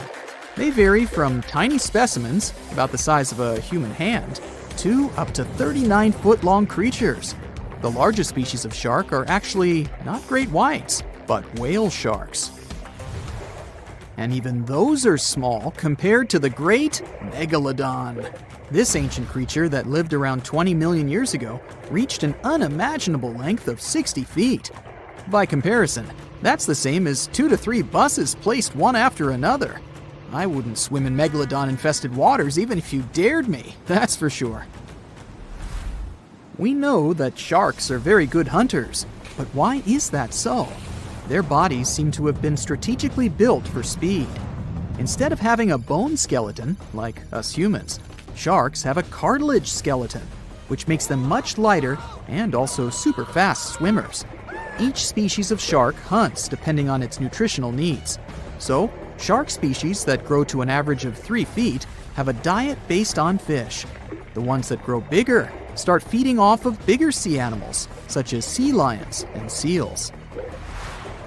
Throughout their lives, some species of shark can shed over 30,000 teeth. Unlike humans, who are born with a set number of teeth in their jaws, sharks have an apparently limitless supply. In their defense, they do lose teeth pretty easily, as they can easily get stuck in their prey, for example. They also have multiple rows of teeth. The jaws of a great white can contain up to 7 rows of teeth, and can grow to be more than 6 inches long. And since we're speaking of great whites, the most feared shark species roaming the oceans, this is ray. Ray is an adult white shark. He can swim up to 50 miles a day, so he needs a lot of fat in order to keep his body functioning. Funny thing about Ray, when he opens his jaws to hunt, his eyes roll back together with his head, so his sight is hindered when he's taking a bite. Now, he does like it when the water is murky and underwater visibility is low. That's because it makes it harder for his prey to spot him coming. These conditions can make it easier for him to grab that yummy seal. But this can also make it easy for him to mistake a random boat for lunch and end up scaring some humans. Some Hollywood movies love to portray sharks as having superpowers. Although they're not innately cruel, one species of shark does have something that can be considered bizarre. Hammerhead sharks, one of the most dangerous species of sharks, have a sort of sixth sense. Inside their heads, they have electroreceptor organs called ampullae of Lorenzini. These organs allow sharks to detect the electromagnetic fields of all living things in the ocean. This ups their hunting abilities to another level. They can even find prey hidden in the sand because they sense its electromagnetic field. You should know one thing. If a shark lives in a balanced ecosystem, it won't feel the need to attack unknown things. These animals are curious, though. so maybe we should cut them some slack when they bite a piece off a random boat. Back when it was built, the Titanic was one of the largest and most luxurious passenger ships, with high-class features like a grand staircase, a swimming pool, and a gymnasium. People thought it to be unsinkable because of its advanced safety devices. Its tragic sinking on its maiden voyage in 1912 proved it wasn't at all the case. It wasn't until 1985 that the Titanic's wreck was finally rediscovered using state-of-the-art sonar technology. Ever since, thousands of items have been recovered from the Titanic, many of them being put on display or sold for auction. Things like jewelry, a life jacket, a menu from the ship's restaurant, or even a sample square of carpet from the first-class stateroom have all baffled the public and told stories of the many on-board people. Scientists have even tried to come up with strategies to get the Titanic back up, not because they want to put it up for display, but so it can be properly studied, and more importantly, to stop it from getting more and more damaged at the bottom of the ocean. Some have suggested filling the wreck with ping pong balls to make it float, while others even considered injecting it with 198,000 tons of Vaseline. Another creative solution was proposed, the idea of using a giant claw or scoop to lift the Titanic. Nobody came up with this device. Using 500,000 tons of liquid nitrogen to trap it in an iceberg that would float to the surface was also considered, but all these potential strategies had to be eventually let go, since the Titanic is way too fragile to ever be recovered. As the Titanic's iconic bow railings are in danger of collapsing, metal-eating bacteria continue to chew away at the ocean liner's wreckage. An undersea exploration company plans to gather data about the ship's deterioration in annual expeditions. They hope this will help them learn more about the Titanic, and also more about the ecosystem that shipwrecks create. The over 100-year-old ocean liner is also being damaged by deep-sea currents daily. Some experts predict that the ship could disappear in a few decades due to holes in its hull. The deck that passengers crowded on as the ship sank has caved in. The gymnasium near the grand staircase has also fallen in, and a 2019 expedition found that the captain's bathtub, which became visible after the outer wall of the captain's cabin fell away, is no longer there. Those annual expeditions also gather data about the creatures living at the site, including crabs and corals. Surprisingly, many species have only been seen there at the Titanic wreck, so scientists are curious to find out more about them. The most famous out of all these creatures is the Halomonas titanicae. It's a bacteria, and it was discovered on the wreckage of the Titanic.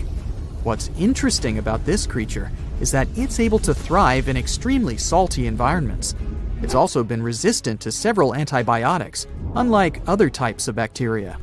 It's probably because of this superbacteria that the deterioration of the ship's iron hull happened so fast. The expedition will also look at the debris field and its artifacts. On the site, there are still traces of little personal items like clothes and luggage. One of the most interesting stories about Titanic artifacts is that of the passengers' shoes. Most of the Titanic items that have been lost at sea deteriorated or disappeared completely. But not the shoes. They seem to be able to resist the harsh conditions.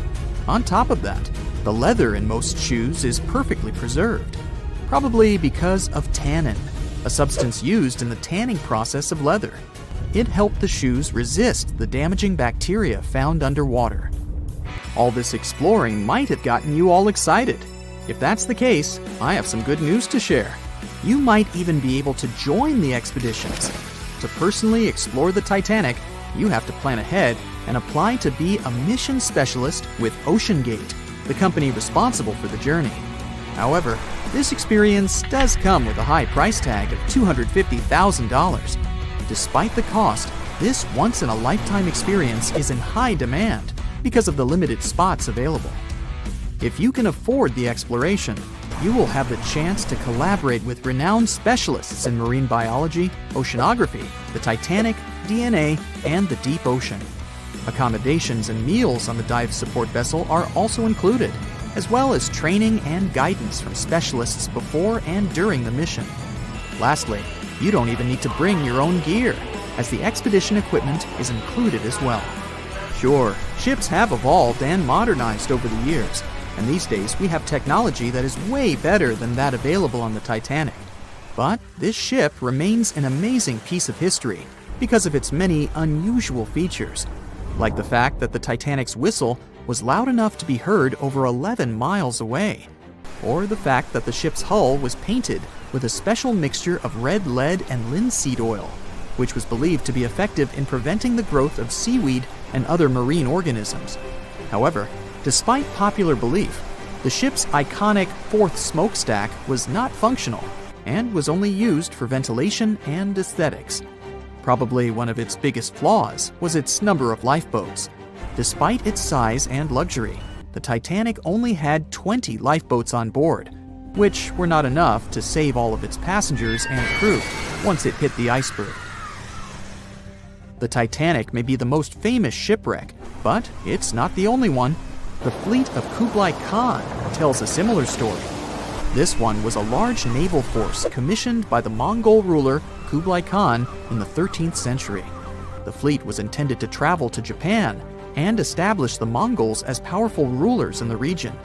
However, in 1281, the fleet was supposedly caught in bad weather and was seriously damaged, with many ships being destroyed. Legend has it that the fleet was torn down by a massive typhoon that came to be known as the kamikaze, or divine wind. This strong storm was believed to have been sent by the higher spirits to protect Japan from the Mongols.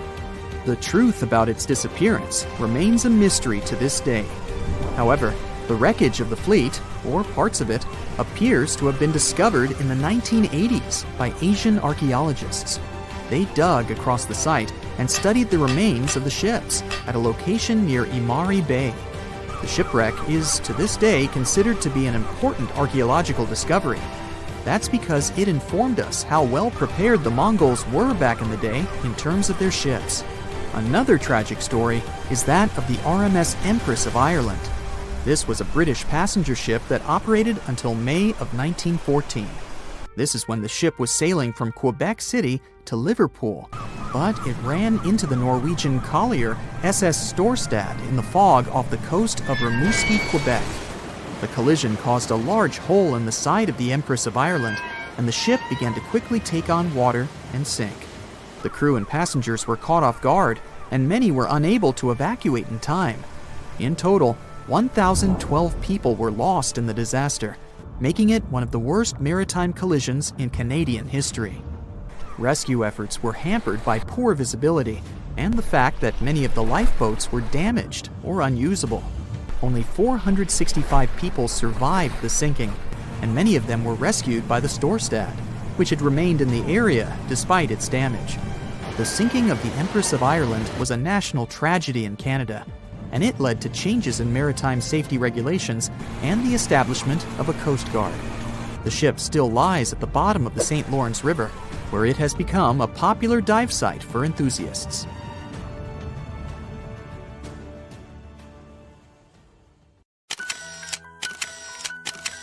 At the beginning of the 20th century, somewhere off the coast of West Africa, a German steamship was leaving the port.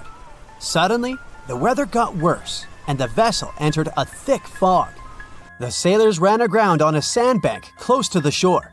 Luckily, no one was hurt, and they were even able to save their precious cargo. But the ship was stuck in the sand for good. And it was not alone there.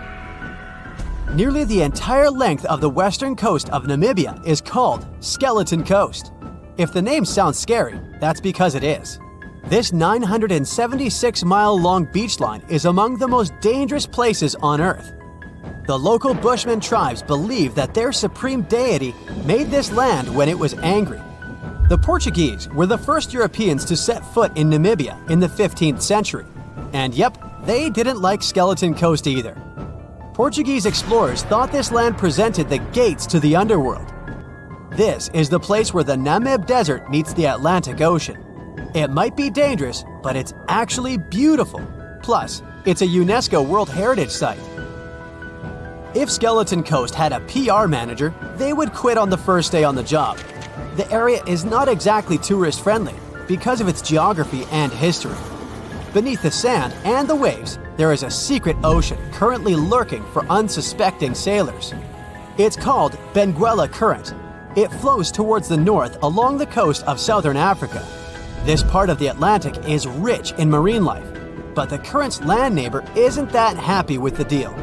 This arid climate created the Namib Desert, one of the driest regions on Earth. And that marine life I just mentioned? It's sharks. 11 species of them to be exact. And yes, the great white decides to pop by once in a while. So far, we've got a desert landscape, strong currents, and sharks. Not a place for a beachside resort, definitely. But if someone ends up on Skeleton Coast, will they know they're in danger? Don't worry, they will. The beach is littered with wrecks of all sizes and shapes. If you remember that German ship I mentioned in the very beginning, its massive and rusted stern is now sticking out from the desert sand. There are some 500 wrecks in total scattered along the coast, and it's a mixed crowd, from Portuguese galleons centuries old to ships that ran ashore here in the 21st century. A modern fishing ship called Zela India managed to slip from its tow rope in 2008 and ended up on Skeleton Coast. Okay, it didn't escape on its own, it had some help from the elements. But it's better to be a tourist attraction on a beach than to be broken up for scrap. That's where the trawler was originally going, poor thing. Skeleton Coast's most famous inhabitant, to call it such a place, is the wreck of the Dunedin Star. The British cargo liner ran aground here in 1942. The massive rescue operation that followed reveals why it's so dangerous for sailors to end up here. The rescuers managed to save all of the crew and passengers, but at a heavy price. An aircraft and a tugboat were lost in the process. It took the last of the rescuers a full 2 months to return home to Cape Town. Why, you might wonder? One look at the map of the region reveals the reason. It's an endless sea of yellow, which is the sand. There are so few roads here, so Skeleton Coast is hard to reach by land. There are also legal obstacles. You need a special permit to drive into the area. But the skeletons in the name of the area don't only refer to ships, they also stand for animal bones. Most of these belong to whales and seals. Many animals have adapted to the area, so lions and hyenas roam the coastline in search of a meal. Yeah, now there are hungry lions as well, as if those sharks weren't enough. Other animals with a temporary residence on Skeleton Coast include elephants, cheetahs, leopards, and giraffes. In 1971, the Namibian authorities established a national park here, but except for surfers, after an adrenaline rush, they don't get many visitors. You can understand why. The Namib Desert is the oldest desert in the world, and it's not very tourist-friendly either. Those who travel to the region should pack sunscreen and a warm winter jacket. A weird combo, right? Well, not so much when you think that during the day, temperatures soar over 110 degrees Fahrenheit. At night, the air temperature drops below freezing. What a climate roller coaster! And that's not the final danger. Yep, there's more. Remember how that German ship got lost in thick fog? Yeah, it wasn't a one-off event. Because of the region's climate, fog shows up frequently. Sailors should cover their ears now, but this fog is actually good for wildlife. This is their only source of water in the Namib Desert. Reptiles and mammals have adapted to the harsh climate. They use as little water as possible. Shifting sands, thick fog, strong currents, lions, and sharks. Not the stuff you would put in a tourist booklet, but Skeleton Coast isn't the only beach on Earth you wouldn't want to spend your vacation on. I will take you to Cape Tribulation in Australia. The area covers some 48 square miles in the northwestern part of the continent. And no, the area is not as dry as Skeleton Coast. It's part of the Daintree rainforest. You could say that here, it is the rainforest, not the desert that meets the ocean. The beach at Cape Tribulation is straight from a postcard. But looks can be deceiving. Australia? Probably sharks. No, crocodiles are out here to get you if you decide to go for a dip in the sea. There are saltwater crocodiles that the locals call salties. Well, that's a cute nickname for such a dangerous reptile. And it's not just them. The wildlife seems to have a beef with visitors. From October to June, the waters around Cape Tribulation are full of box jellyfish. Their venom affects the human cardiovascular system. When touched by a jellyfish out at sea, swimmers won't have enough time to reach land for help. Vinegar helps neutralize the sting, so you might want to keep a spare bottle in your luggage. Crocodiles and jellyfish sound dangerous, but there's one more animal you should look after. It's the wild boar. It might sound funny, but you won't laugh when you're being chased by one of these across the beach. 21 million wild boars live in Australia. They're mostly active at night, making it even more dangerous if they charge at you. The best defense is running in circles. Wild boars can't cut corners well. That's probably why we don't see many of them taking up careers as race drivers. Cape Tribulation has one last danger installed for you, and it's not an animal. Out here, even the trees are plotting against visitors. The stinging tree got its name for a reason. If you try to pick one of its beautiful red berries, it'll fight back. Its prickles are like tiny glass shards. The less than pleasant effect on your skin will last for a month. Then there is this wait a while bush. Who keeps naming them like this? This long vine has spikes that grab hold and just don't let go.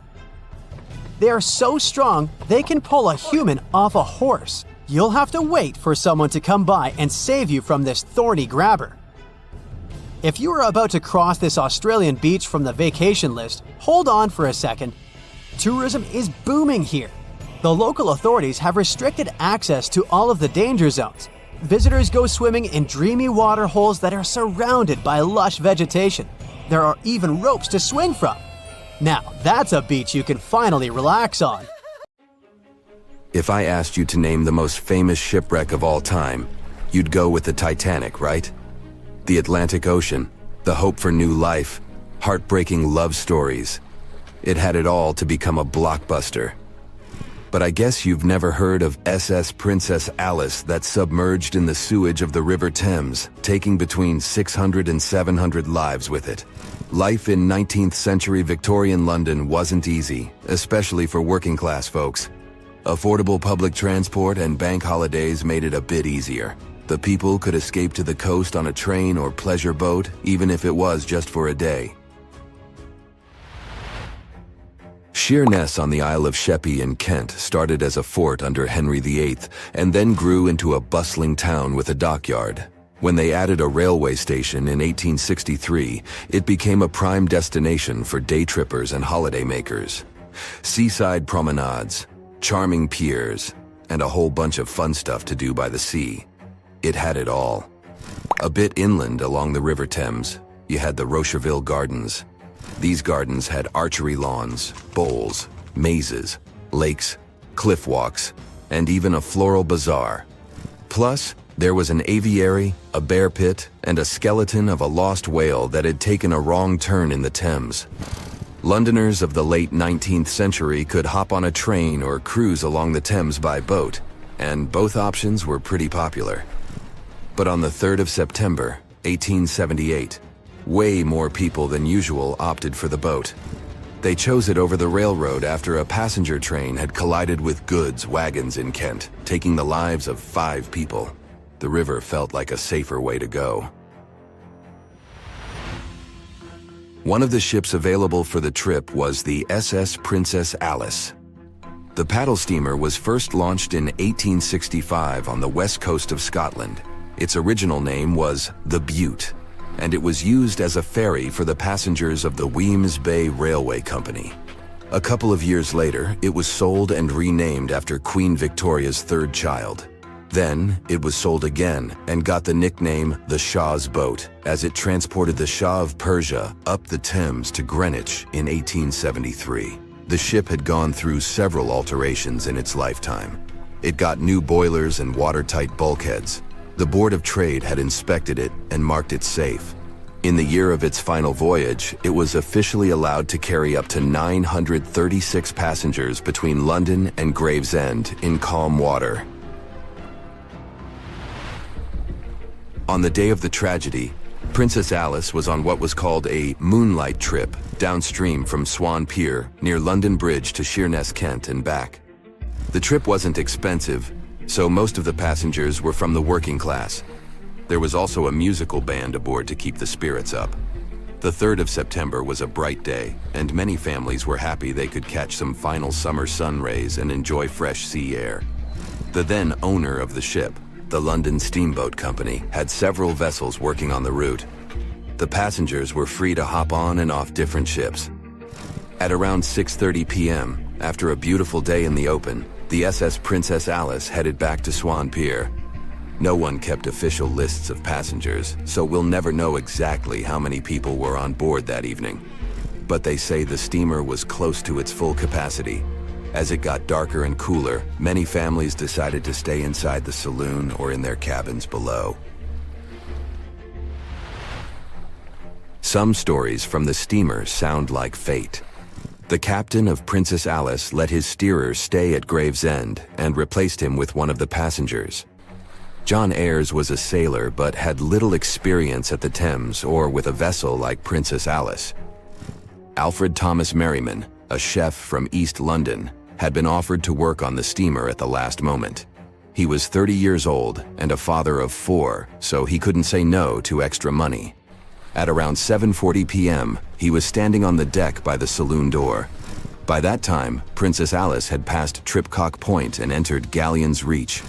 The passengers could see the North Woolwich Pier in the distance. Many of them planned to disembark at that stop. And that's when Merriman noticed a huge ship carrying coal. It was Bywell Castle.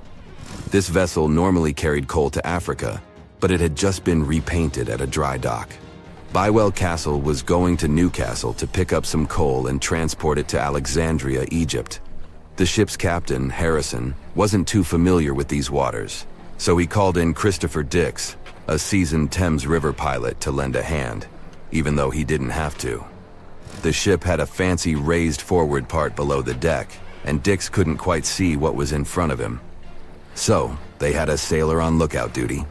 As they set sail from Millwall at the speed of 5 knots, 5.7 miles per hour, they tried to stick to the middle of the river, but other boats had other plans.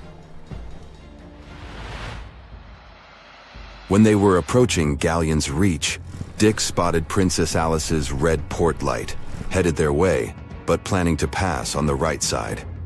At the same time, Grinstead, the captain of Princess Alice, was going against the river's flow, trying to find the smooth waters on the south side. He adjusted his course, steering into Bywell Castle's path. Both crews realized they were headed for a collision. Dix tried to steer clear and even ordered reverse full speed on the engines, but it was too late. The Bywell Castle collided head-on with the Princess Alice, which was much smaller, weighing less than a third of the 890-ton coal-carrying collier. It sliced the passenger steamer in two. As Merriman remembered later, laughter on board immediately changed into screaming and panic. Some people rushed to the bridge for safety. Merriman hurried to the captain, asking what to do next. The captain's response was grim. "We are sinking fast. Do your best." The ends of the steamer went high into the air, and the middle just sank, taking passengers with it. Those unfortunate ones who were below deck were tragically trapped. The impact caused tons of untreated sewage to gush from outlets near the collision site. The water became a frothy mess of unprocessed waste with a horrible odor. It was potent enough to make even the most resilient sailors retch. Amid the chaos, passengers struggled for life in the contaminated water. They inhaled lungfuls of hazardous waste without knowing. The crew aboard the Bywell Castle sprang into action. They dropped ropes from their deck, urging Princess Alice's passengers to climb aboard. Anything that could float, from planks to barrels, was tossed into the water to serve as flotation devices for those in need. Other members of their team launched a lifeboat, saving 14 people. Nearby boats, moored along the riverbanks, joined the mission, plucking survivors from the water. Many of Princess Alice's passengers didn't know how to swim. and it was even trickier for ladies wearing long, heavy dresses. Merriman was among the lucky ones who could swim. He first held on to a piece of wreckage, and then, when others got to it, swam away and caught onto a rope hanging over the side of the Bywell Castle. They managed to save around 130 people this way. Another survivor was Robert Haynes, who played in the Princess Alice band. He was fond of ships and had noticed the Bywell Castle a couple of minutes before the collision. He chose not to follow the rest of the band, who went downstairs for a break, and that saved his life. Princess Alice's sister ship, Duke of Teck, arrived 10 minutes too late to assist with the rescue efforts. Only 2 people who had been below deck or in the saloon managed to survive the collision. We still don't know the total count of lives taken on that day, but it's somewhere between 650 and 700. And what makes this story even more tragic is that it has been mostly forgotten.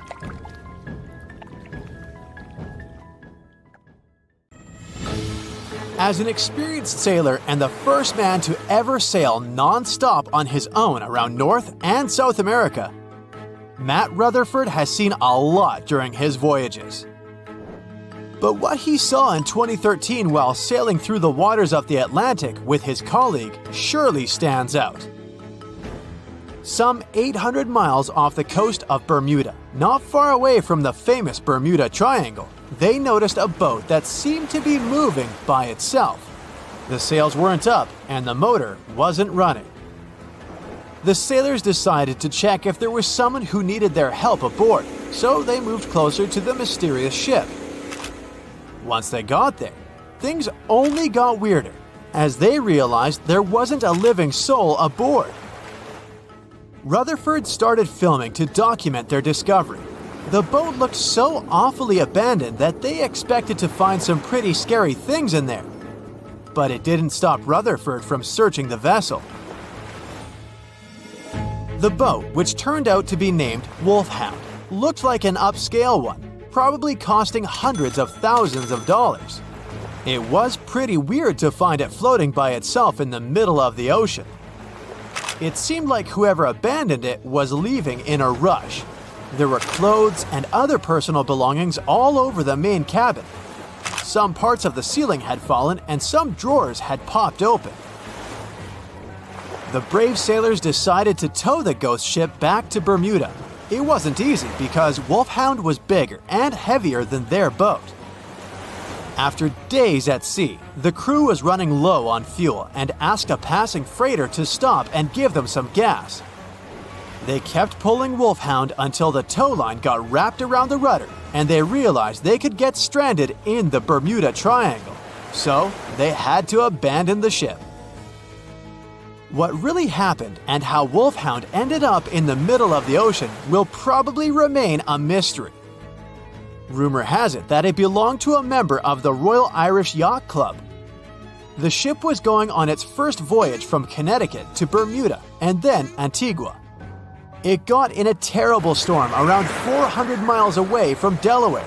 The winds were so strong that the yacht suffered 2 knockdowns.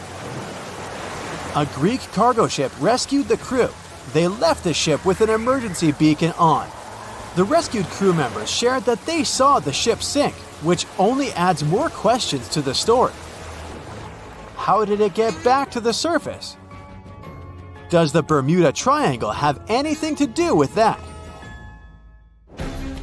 Christopher Columbus himself reported some unusual compass activity going on in this mysterious area while he was on his way to the New World. Despite the stories of more than 50 ships and 20 planes disappearing in the area, it remains one of the most heavily traveled shipping routes in the world. Some skeptics believe that this fact solves the Bermuda Triangle mystery. It could make sense because the busier the area, the more accidents happen there. But then again, it's not the number of disappearances that makes the place so mysterious. It's the lack of explanation and wreckage lost for good.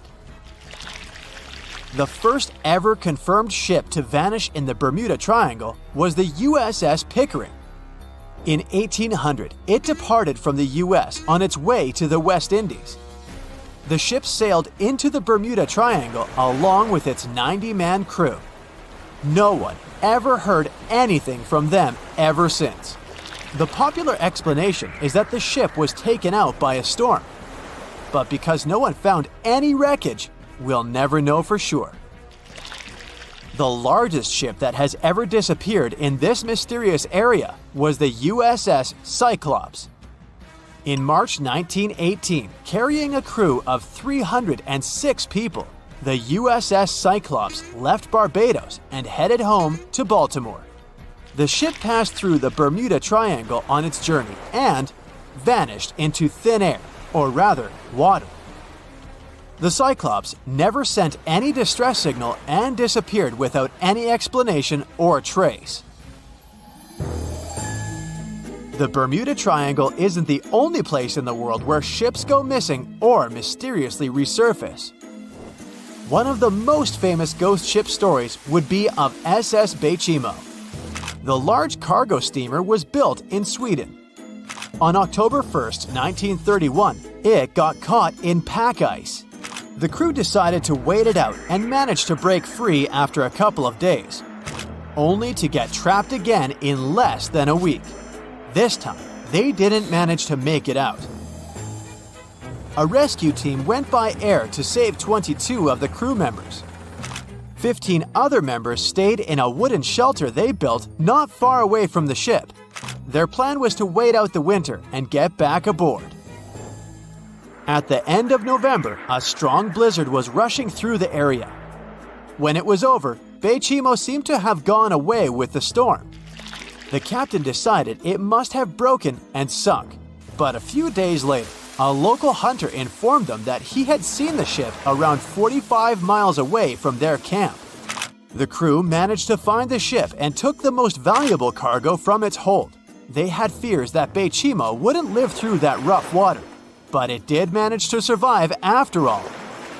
Once the ice was gone, it floated away and ended up drifting along the shores of Canada and Alaska.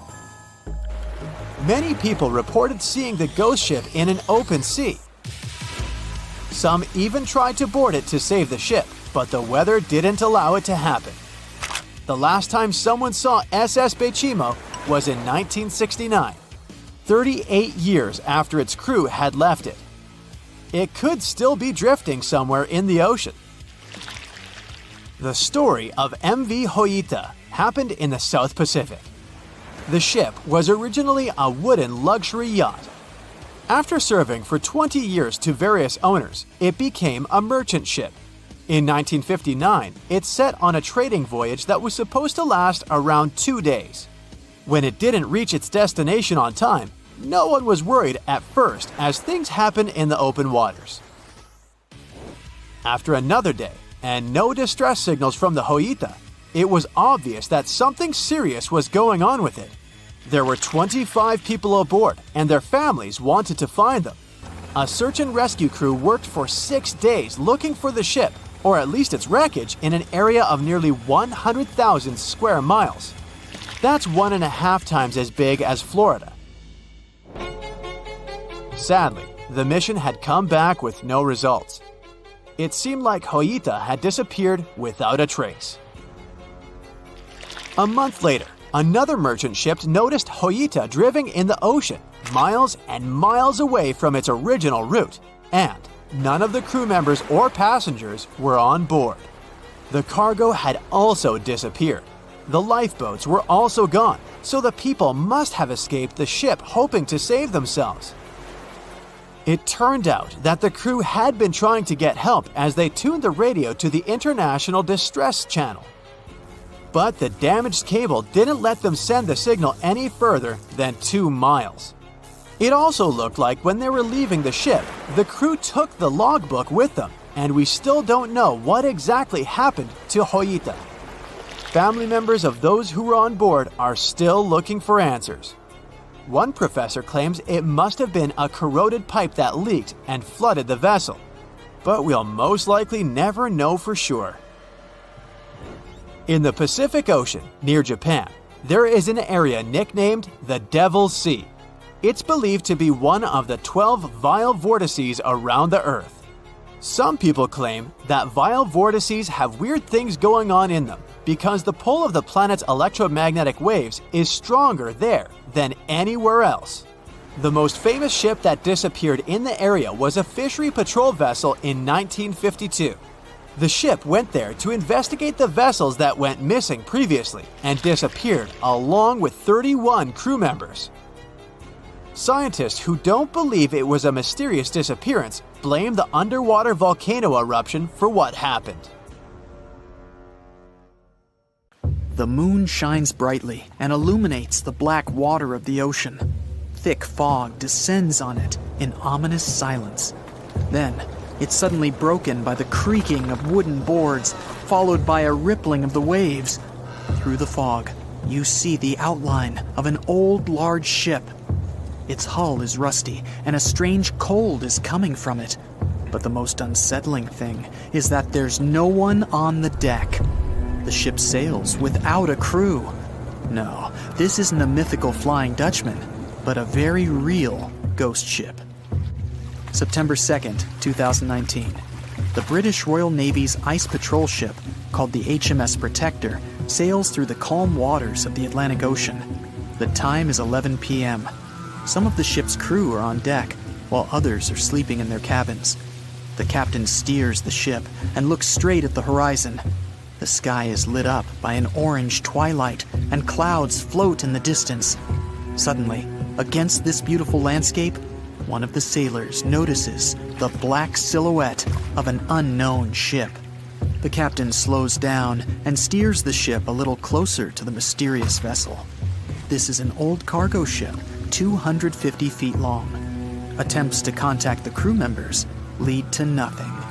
It seems the unknown boat is floating in the ocean by itself. There's no one on board, at least, no one alive. The deck of the ship creaks from rocking on the waves. The sun sinks below the horizon, and it gets dark. The ship looks terrifying. British sailors don't dare to climb on that strange deck. They take a photo, post it on the internet, and sail away. Many people on the internet will assume the sailors met a real ghost ship. 5 months later, we're in the village of Ballycotton in County Cork, Ireland. A local leaves the house early in the morning to go for a daily run. Music in his headphones, fresh cool air, and a scenic route are ideal conditions for a good workout. The jogger runs along the road on the coast of the Celtic Sea. There was a strong storm last night, and now the sea looks calm. The man runs along the top of a low cliff and notices a huge vessel. An old rusty cargo ship 250 feet long lies on the beach, right among the rocks. No people on board. It seems the ship has been here for ages, but the local is sure this vessel wasn't here yesterday. A little later, it turns out this is the same ship that the sailors from the HMS Protector saw 5 months ago, thousands of miles from this place. The cargo ship, called the Alta, was built in 1976. Nobody knows who used it all this time and for what purposes. It's only known that in 2017, the ship was purchased by a new owner and marked with the flag of Tanzania. It's important to say that almost all cargo ships are equipped with AIS, Automatic Identification System, which is needed to track ship movements in the ocean. Since 2015, something strange started happening with the Alta's AIS. The ship disappeared from the satellites, then reappeared again. Over the past few years, this ship had changed several names and flags. It's not surprising that its AIS shut off and turned on numerous times. It's said that some of those who disable AIS on their ships do so to hide outlaw activities. The ship's captain, whoever it was, clearly didn't want to show the Alta's movements. As AIS showed in 2017, the ship had sailed near Greek port cities. The Alta made 12 stops in 3 such cities in different parts of Greece. Then, the AIS signal disappeared, and 10 months later, the Alta reappeared near the northern coast of Africa, 1,200 miles from Greece. In September of 2018, the ship was sailing about 1,400 miles southeast of Bermuda, and at that time, the crew members started having problems. There were 10 people on board the Alta. On September 19th, the ship's engine failed right in the middle of the Atlantic Ocean. The nearest shore was very far away. The ship began to drift. As days passed, the crew couldn't fix the vessel. Food supplies were running low. The crew started to panic and tried to contact someone. The situation got worse as a strong hurricane was approaching the place where the ship broke down. Crew members contacted the U.S. Coast Guard. On October 2nd, a helicopter headed towards the ship. Food and water were unloaded on the Alta. This was enough for the crew to bide their time for several days. About a week later, a rescue boat sailed about 1,500 miles to reach the Alta and help the stranded sailors. Shortly before the start of the hurricane, American rescuers succeeded.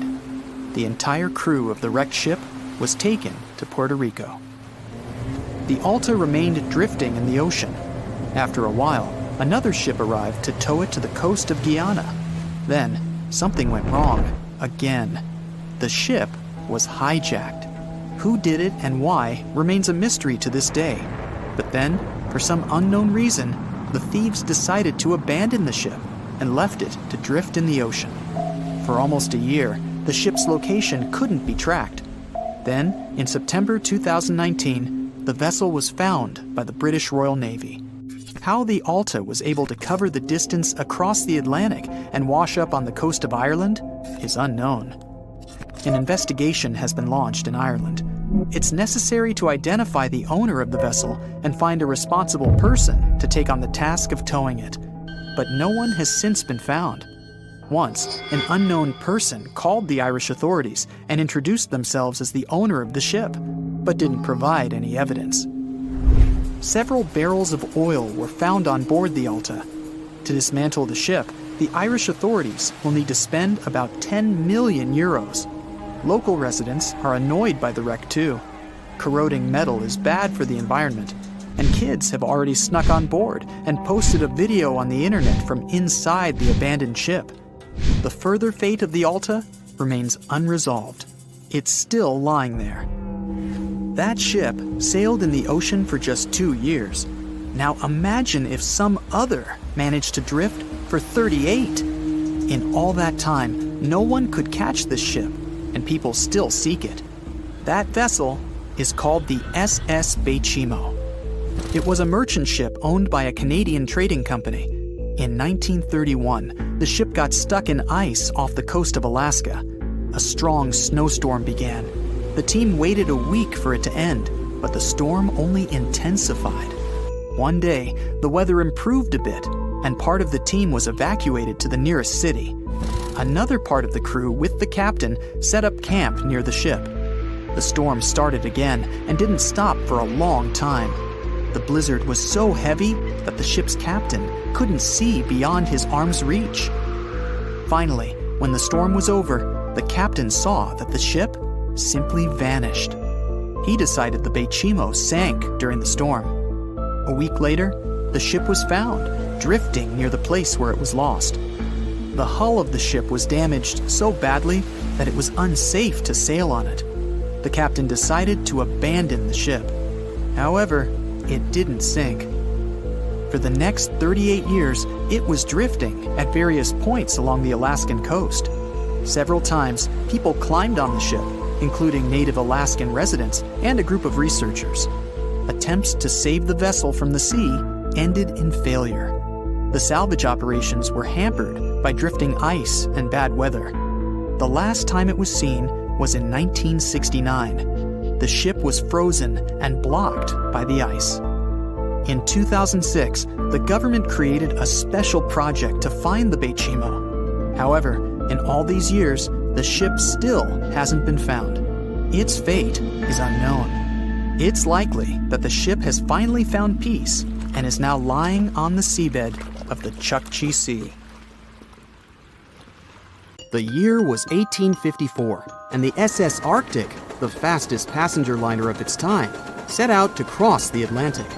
As it sailed through the misty veil, it slowly disappeared into the unknown. The Collins Line, an American shipping company, was started in 1818 and only began seriously trading in the transatlantic by 1835. Its steamships crossed the Atlantic from Liverpool to New York within just 10 days. Doesn't sound like a great speed today, I know, but back then, the same thing took other ships several weeks. Light on the water with their wooden hulls, powering through with a strong steam engine, those steamships were the favorite choice for many high-profile people. What could go wrong with such an advanced ship, they thought. This reminds me of some other ship everyone believed to be unsinkable. But anyway, back to the Collins Line. It grew to be a serious contender on transatlantic routes, with only one other competitor, the Cunard's Line. It was a British company also aiming to be the main force through the Arctic Passage. In 1835, the company received a new ship that traveled to Liverpool and came back to New York with the largest cargo ever at that time. From then, the Collins Line was steadily growing. It seemed like there would only be future successes for it. Unfortunately, their lavish ships became costly to run with the amount of coal used. Massive power along with weak wooden hulls meant they needed many repairs after each voyage. So, every trip ended up being expensive.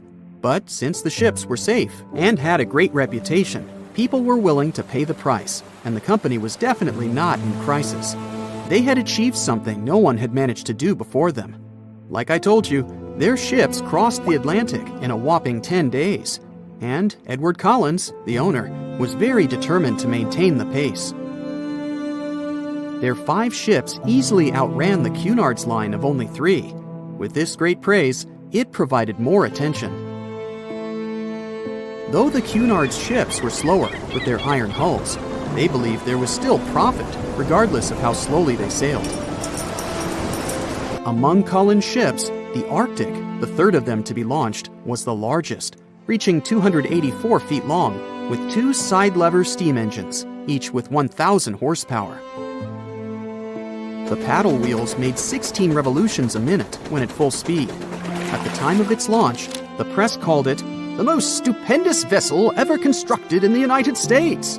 But glamour and fame couldn't avoid what would come next. On the 27th of September, the Arctic was on its journey from Liverpool to New York, continuing a speed pace through the thick fog. It's possible that by that moment, after 4 years of record-breaking trips, the crew became overconfident with their sailing and the ship. Going only 50 miles from Newfoundland, they carelessly continued through the fog with no radio contact, sonar, or any other form of identifying objects, equipped only with Morse code. A smaller ship, the SS Vesta, which operated as a fishing vessel, often worked around Newfoundland. It was passing through the same path as the Arctic and crashed into its side. Shocked by the collision, the captain of the Arctic offered help to the much smaller Vesta, but it was soon clear that the damage that seemed minor on the Arctic was far worse. Beneath the waterline, a hole was letting water into the hull. The cost of the much faster wooden hull now seemed less valuable. They steered toward land, trying to plug the holes, but they weren't doing so well, and the seawater continued to pour in, filling up higher and pushing the ship down. And finally, once the engine room was full, it put out the boilers, taking away the massive power the Arctic was once legendary for. They moved slowly until coming to a complete stop. The ship continued to sink, and the order was to abandon it. At the time, maritime law allowed for the Arctic to carry only 6 lifeboats, only capable of saving 180 people. The crew and some of the passengers managed to push their way aboard and took most of the seats on those boats. Things were pretty wild, and everyone forgot about their manners, not letting the ladies and the youngest ones board first. It took 4 hours for the Arctic to sink. 150 crew and 250 passengers were on board. Those that weren't able to find a lifeboat made a desperate attempt to build their own rafts from parts of the ship. 2 days later, only 3 boats made it safely to the shore. The other 3 were never found. Believe it or not, The rescue party also saved some people that had been clinging to the wreckage for 2 days. Unlike the crew, the captain went down with the Arctic, but amazingly survived. He would be only one of 85 people that made it out of the 400 on board. When the news arrived 2 weeks later, the public responded with great sadness to the losses. Great anger soon followed towards the poor safety measures in the crew. The press published demands to change the laws for more lifeboats. It only made sense to have enough for every person on board a ship. But they ignored those requests. This neglect would lead to more disasters in the future. Enough lifeboats would only come into maritime law some 60 years later, after the disaster of the Titanic. Edward Collins' wife and 2 children were also aboard the ship and didn't return. He was heartbroken, but didn't stop running his business. The Collins line still had a reputation to uphold, the biggest, fastest, and most luxurious on the Atlantic. Edward Collins would now build an even better ship than any other. It was named the Adriatic, and it was the largest ship in the world, 354 feet long. With 2 alternating steam engines that had never been built of this size. These steam engines at the time were at the height of engineering, though today you can only see them in models and toys. With the new addition of 2 masts, the Adriatic would also be able to sail if needed. Luckily, they made some lessons from the disaster of the Arctic. But before their new ship, the Adriatic, was built, another disaster had occurred. The sister ship of the Arctic had also sunk. They believed this second ship was desperate to stay in front of the Cunard's line and hit an iceberg somewhere during the race. This weird contest took the lives of 141 people. The desperation of Collins and his weakly built hulls pushed the company towards bankruptcy in 1858. The newly built Adriatic, costing over $1 million, had only made 1 voyage in the end. And even that voyage was considered a disaster. The ship collided with a tugboat. It still managed to finish its maiden voyage at a suitable time. After the company had gone bankrupt, they had to sell the ship for only $50,000. They removed the great giant engines, replacing them with only sails.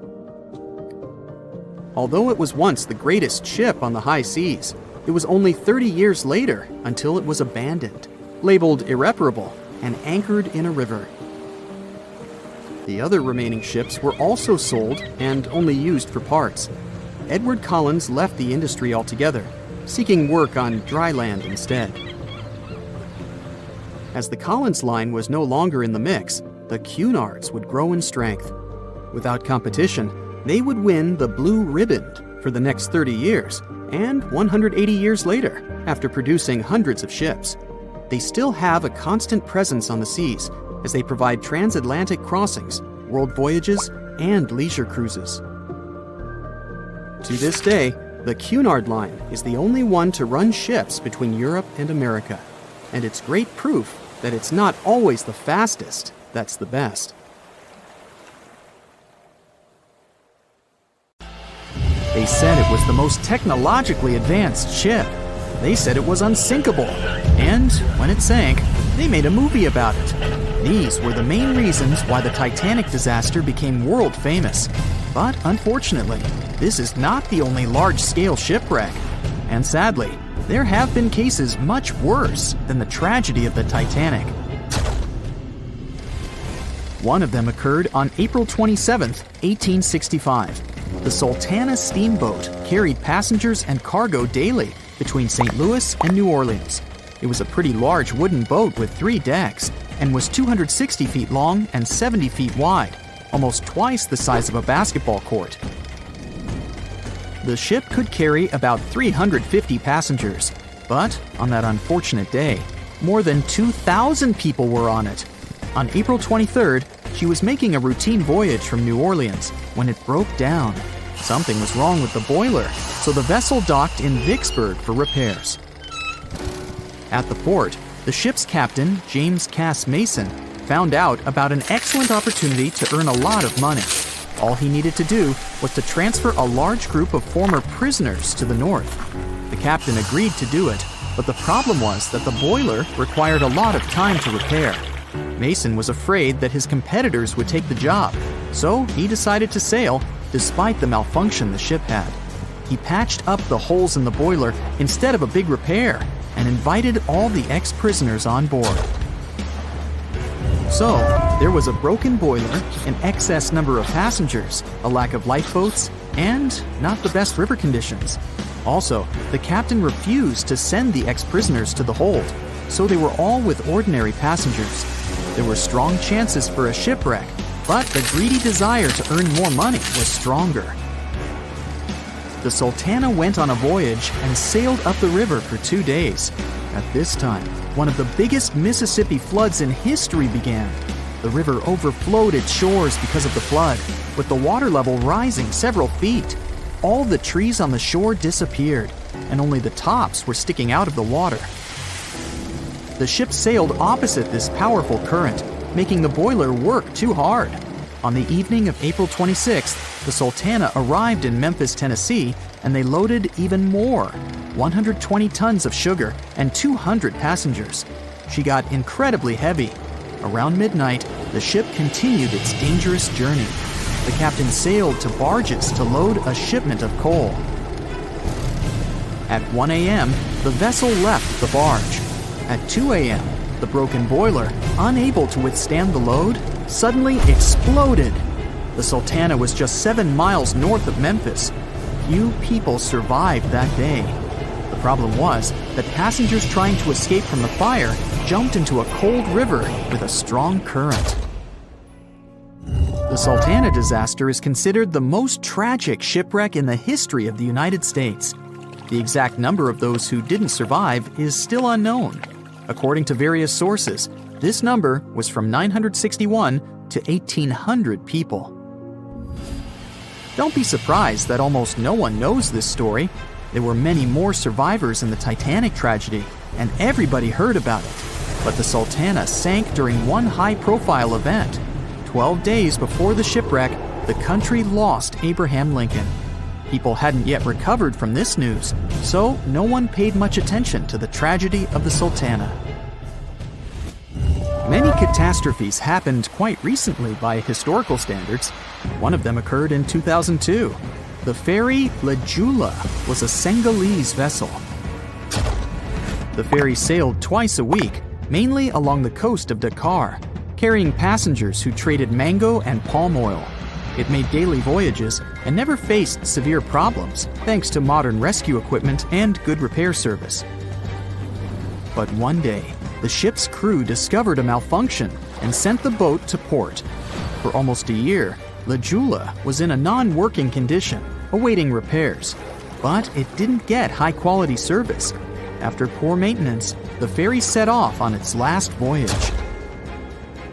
On September 26, 2002, La Jula sailed between southern Senegal and Dakar, and at 11 p.m. headed toward Gambia, where a strong storm began. The wind raised high waves, but this wasn't critical for the large passenger ship unless the number of people on board didn't exceed the established norm. La Jula was supposed to carry about 500 passengers, but had many more people that day. Too many passengers, poor repairs, and a strong storm caused severe problems for the ship. But the main factor in the shipwreck was that La Jula was only built for sailing in coastal waters, but that day, it sailed far from the shore. Big waves started rocking the boat, and at some point, it just turned upside down. The ship's deck went underwater, and its lower part stuck above the surface like an iceberg.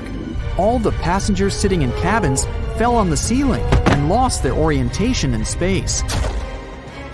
There were no holes or damage in the ship's hull, and water flooded the lower decks for a long time. The vessel stood in a twisted position for several hours. Then, the boat began to sink when the water seeped through the deck and hold. The ocean was warm, but no one came to save the passengers. People had to wait almost 4 days to be rescued. Unfortunately, only a few managed to survive. The Philippines is a very dangerous area for ships. This place consists of several thousand islands and a vast area with shallow water. Ships can run aground and damage the hull with reefs and pitfalls. On September 20th, 1987, one of the most terrible disasters in navigation history occurred there. A Philippine passenger ferry called Dona Paz left one of the islands and sailed toward Manila. The sun was shining, the ocean was calm, and the visibility was good. But for some reason, the crew members didn't notice how the tanker Vector was approaching them. The two ships collided at low speed. The collision wasn't strong, but the problem was that the Vector had tons of oil on board, and the Dona Paz crashed into the cargo hold where that oil was stored. So it spilled all over the ocean, and then a spark slipped through. Not only did the two ships catch fire, but also filled with water. Both ships sank in a matter of seconds. Only a few dozen people survived that disaster. On September 27, 1854, the passenger ship Arctic sailed from Liverpool to New York. The fog came rolling down, and visibility got really bad. Another boat appeared out of the thick white haze, the French steamer Vesta. The ships were close enough to each other that a collision was inevitable. The French vessel was smaller, so it seemed to the Arctic's captain that Vesta had received a lot of damage. And while he was staring at the other ship, his boat got quickly filled with water. The captain gave the order to sail to the shore as fast as possible, but the ship's engines stopped working because of the flood. Then the ship's crew started to lower lifeboats with women and kids.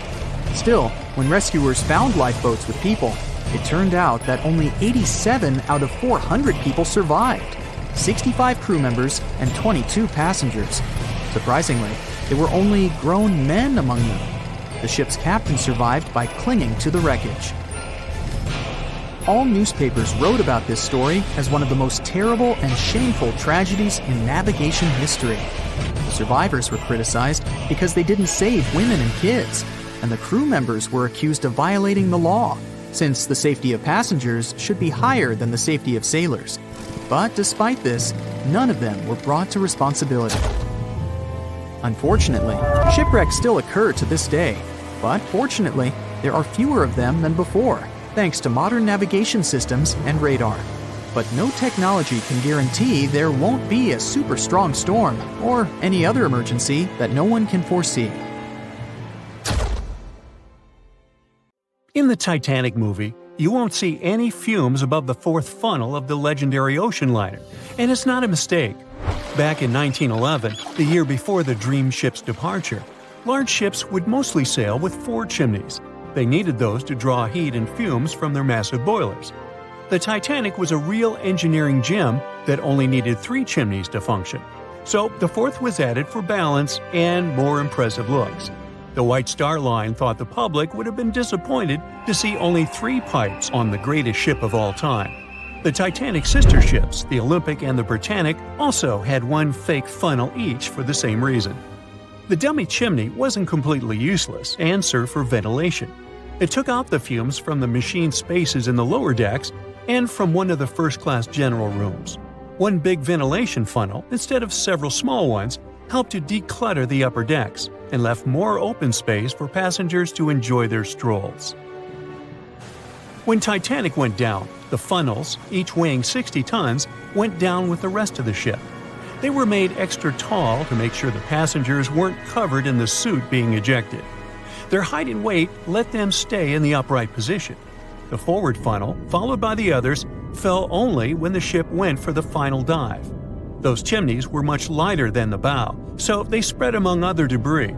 The light material they were made of flattened once it hit the bottom, and the iron-eating bacteria living deep down took care of it later. The bow of Titanic remained intact when it hit the seabed, but the stern was completely mangled. When the famous ocean liner hit that iceberg, things got really messy. It took the future movie star a whole 2 hours and 40 minutes to submerge completely. The collision let water flood 6 out of 16 watertight compartments.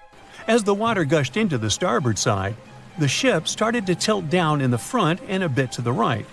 By midnight, The damaged compartments were spilling water into others, and it was chaos because these compartments were only watertight horizontally.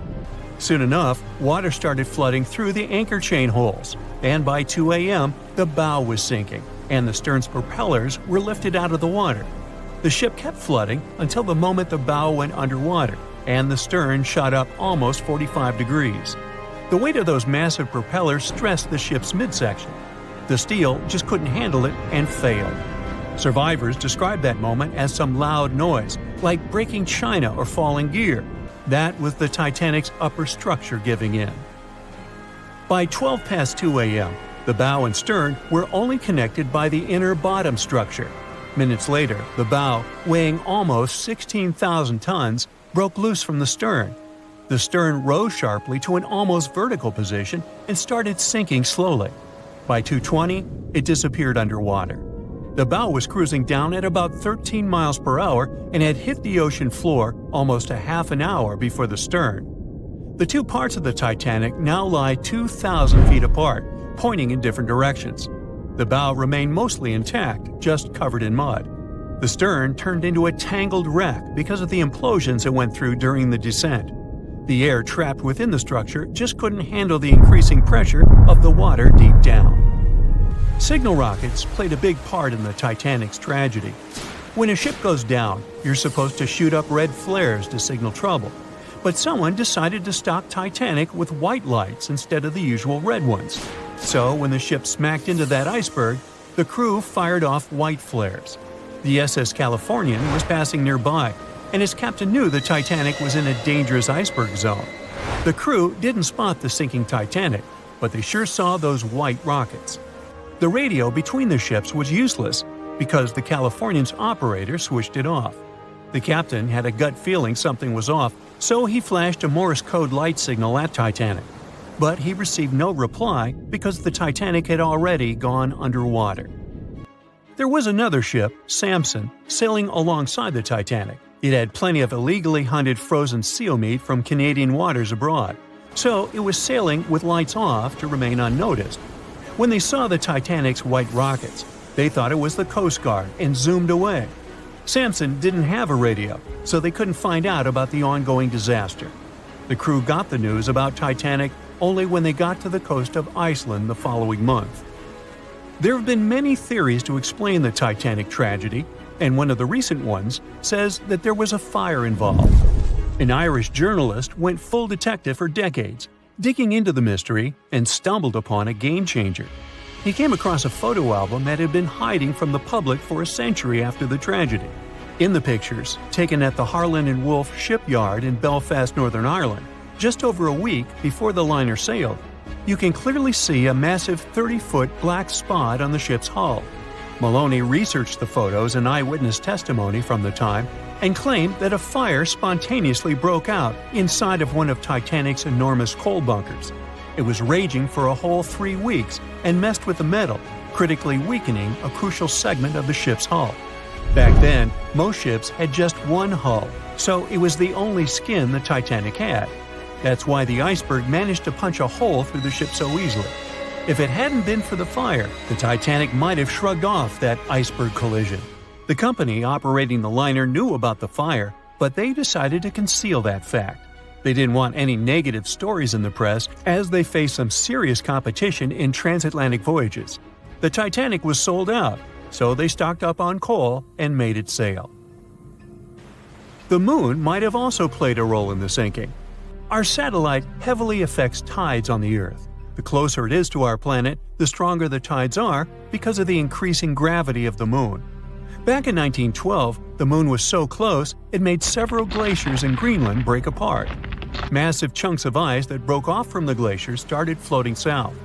The supermoon event came just 6 minutes after a spring tide.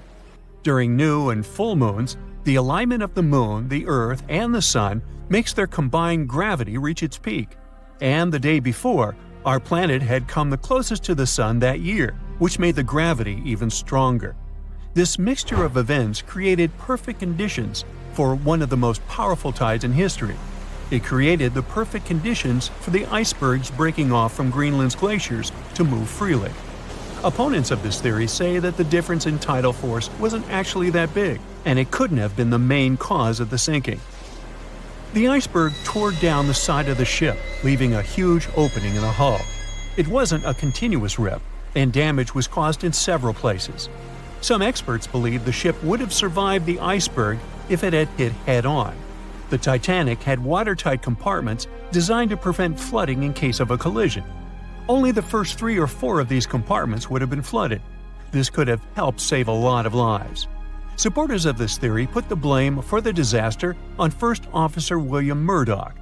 Huge, fast-moving ships don't just turn in a matter of seconds like a speeding car. It takes minutes. When Murdoch realized the collision was inevitable, he tried dodging left to avoid a direct hit. But despite his efforts, the ship still collided with the iceberg. You know the rest. Far out in the open sea on a perfectly calm day, a dot appears on the horizon. It grows in size as it gets closer, and soon you can see it's a ship. But when you look at it through the spyglass, chills go down your spine. The vessel is in perfect condition and its cargo is on board, but it's completely devoid of people, drifting listlessly along the current. That was what the captain of the Ellen Austin saw in 1881, and what brought his crew so many sorrows. In December of the previous year, the Ellen Austin, a big 210-foot-long ship, left the port of Liverpool to make its trip to New York. The ship was carrying a load of people hoping to find a better life in the New World. Captain A.J. Griffin took the vessel due southwest for a shorter voyage, and a few weeks into 1881, they found themselves north of the Sargasso Sea, known for its lack of winds and strong circling currents. Ships that got caught in those could lose control and keep on drifting in circles until they were dragged into the center. From there, they'd be incredibly lucky to get back past the currents, but more often than not, they stayed in the desolate desert of the sea forever. Worse still, the area belonged to the notorious Bermuda Triangle, which was already known to take down ships and make them disappear without a trace. The ship's crew were nervous, afraid of being in such a dangerous area so close to a sea that could bring them to a standstill. And ominously, some of the Sargasso Sea's calm must have escaped it, because the Ellen Austin lost its speed one day and fell adrift without the winds. It was fine, though. They had ample provisions and were still on schedule. Captain Griffin was walking around his ship, giving orders in a voice full of calm authority, and both his crew and passengers trusted him completely. But then, the lookout shouted from above that a ship was in sight. And indeed, when the captain looked in the direction the man was pointing, he saw a small schooner moving slowly into view and towards the Ellen Austin. As it came closer, it became apparent that the way the strange vessel moved wasn't right. The captain frowned and examined it through his spyglass. The schooner was untouched, but eerily silent. There wasn't a single soul on board. Derelict ships weren't that rare in the Atlantic at the time, but neither were pirates. Captain Griffin decided to wait and watch. After 2 days, the schooner was as quiet as always, and Captain finally thought it was fine to move in. He took a small team of sailors and boarded the stranded ship. There was nobody there indeed, but luck seemed to be on Griffin's side. The precious cargo of mahogany wood was still in the holds. The captain returned to the Ellen Austin and ordered his select men to take the smaller ship along to New York. The crew's spirits arose with the prospect of riches awaiting them upon arrival. When the winds blew strong again, the Ellen Austin continued its voyage, with the unnamed vessel tagging along. But after a couple of days, the ships were caught in a powerful storm and got separated. The wind, rain, and waves beat them for several days in a row. When the weather finally cleared, Captain Griffin ordered to find the schooner. They searched for another day until they finally found it adrift, way off the course. Griffin hailed his men on board the smaller ship, but no one answered. A party of sailors went to investigate and returned with their faces white with fear. The whole prize crew went missing in the storm. The captain wasn't one to lose such a valuable find, though, and ordered another team to take control of the schooner. Reluctantly, the sailors obeyed, and the two ships continued their voyage. They agreed to stay as close as possible to one another and ring their bells at set intervals at night to let each other know they were fine. Several nights went all right, with bells ringing reassuringly every hour. But one day, a thick blanket of fog fell on the sea and almost completely blocked their vision. The ships went on regardless and started sounding their bells earlier. When night came, the fog was still there, but the bells were the sound of life. Until they stopped. Captain Griffin rang the bell once, then twice. No answer. The crew lit the fires and looked out into the sea intently, but the fog hadn't lifted, and they couldn't see a thing in the swirling abyss beyond the ship's board. Nobody could sleep that night, and they waited in silence until the break of dawn. The first rays of sun made the fog slowly disperse, and the whole crew went to the edge of the deck with heavy hearts. There was still hope in them, until the last strands of the mist went away, revealing a vast, calm, and most importantly, empty ocean. The nameless schooner was gone, and so was the second team of the Ellen Austin sailors. The ship sailed the rest of the way to New York in grave silence. Once it arrived at the port, the passengers were only too happy to leave the vessel, and no one so much as turned their head as a goodbye. That was the ship's last voyage as the Ellen Austin. That same year, it was sold to a German shipping company and renamed Meta. No one ever found the derelict schooner or the sailors that went missing with it. And that would probably be the end of this mysterious and unresolved story, if it held at least a little bit of the truth. In reality, none of the enigmatic things in the narrative actually happened. The Ellen Austin did indeed leave Liverpool and headed southwest to New York, and its captain was really A.J. Griffin, taking people to the American continent. But from here, the story falls apart. First of all, the ship went way too far to the north to pass the Sargasso Sea so closely. There was simply no reason to make a detour so broad. Even though the westerly winds were strong, it was still faster to take them head-on than to go in a southerly direction. So the Ellen Austin was probably nowhere near the Sargasso Sea and the Bermuda Triangle. Secondly, the triangle itself has been proven time and again to be nothing but a work of fiction. In fact, it gained popularity in the middle of the 20th century, while nobody even thought of drawing a triangle in the Bermuda area before that. The mystery was popularized by science fiction writers and became a common myth, while no serious research proved it any more dangerous than other parts of the world's ocean. So the crew of the Ellen Austin weren't even aware of the Bermuda Triangle back then, let alone afraid of it. Thirdly, the whole story was told and retold by magazines and mystery-loving personalities with ever-changing details. It first appeared in a newspaper in 1906 and already had the date wrong. The article said the voyage took place in 1891 instead of 1881. Later, the story resurfaced in 1935 on the radio with the wrong name of the captain. It was Baker, not Griffin. The date was also off, saying the trip was taken in August 1881, when the Ellen Austin was already renamed Meta. The legend grew upon with other strange details, such as the ship's route from London to Newfoundland, which was never the case. But the final debunking came from the archives of Lloyd's of London, the marine insurance market that keeps all logs of trade and emigration ship routes. The documents there say that on February 1881, the Ellen Austin completed its cross-Atlantic voyage to New York without incident. Captain A.J. Griffin offboarded the ship with all his crew hale and hearty and declared no loss of hands during the trip.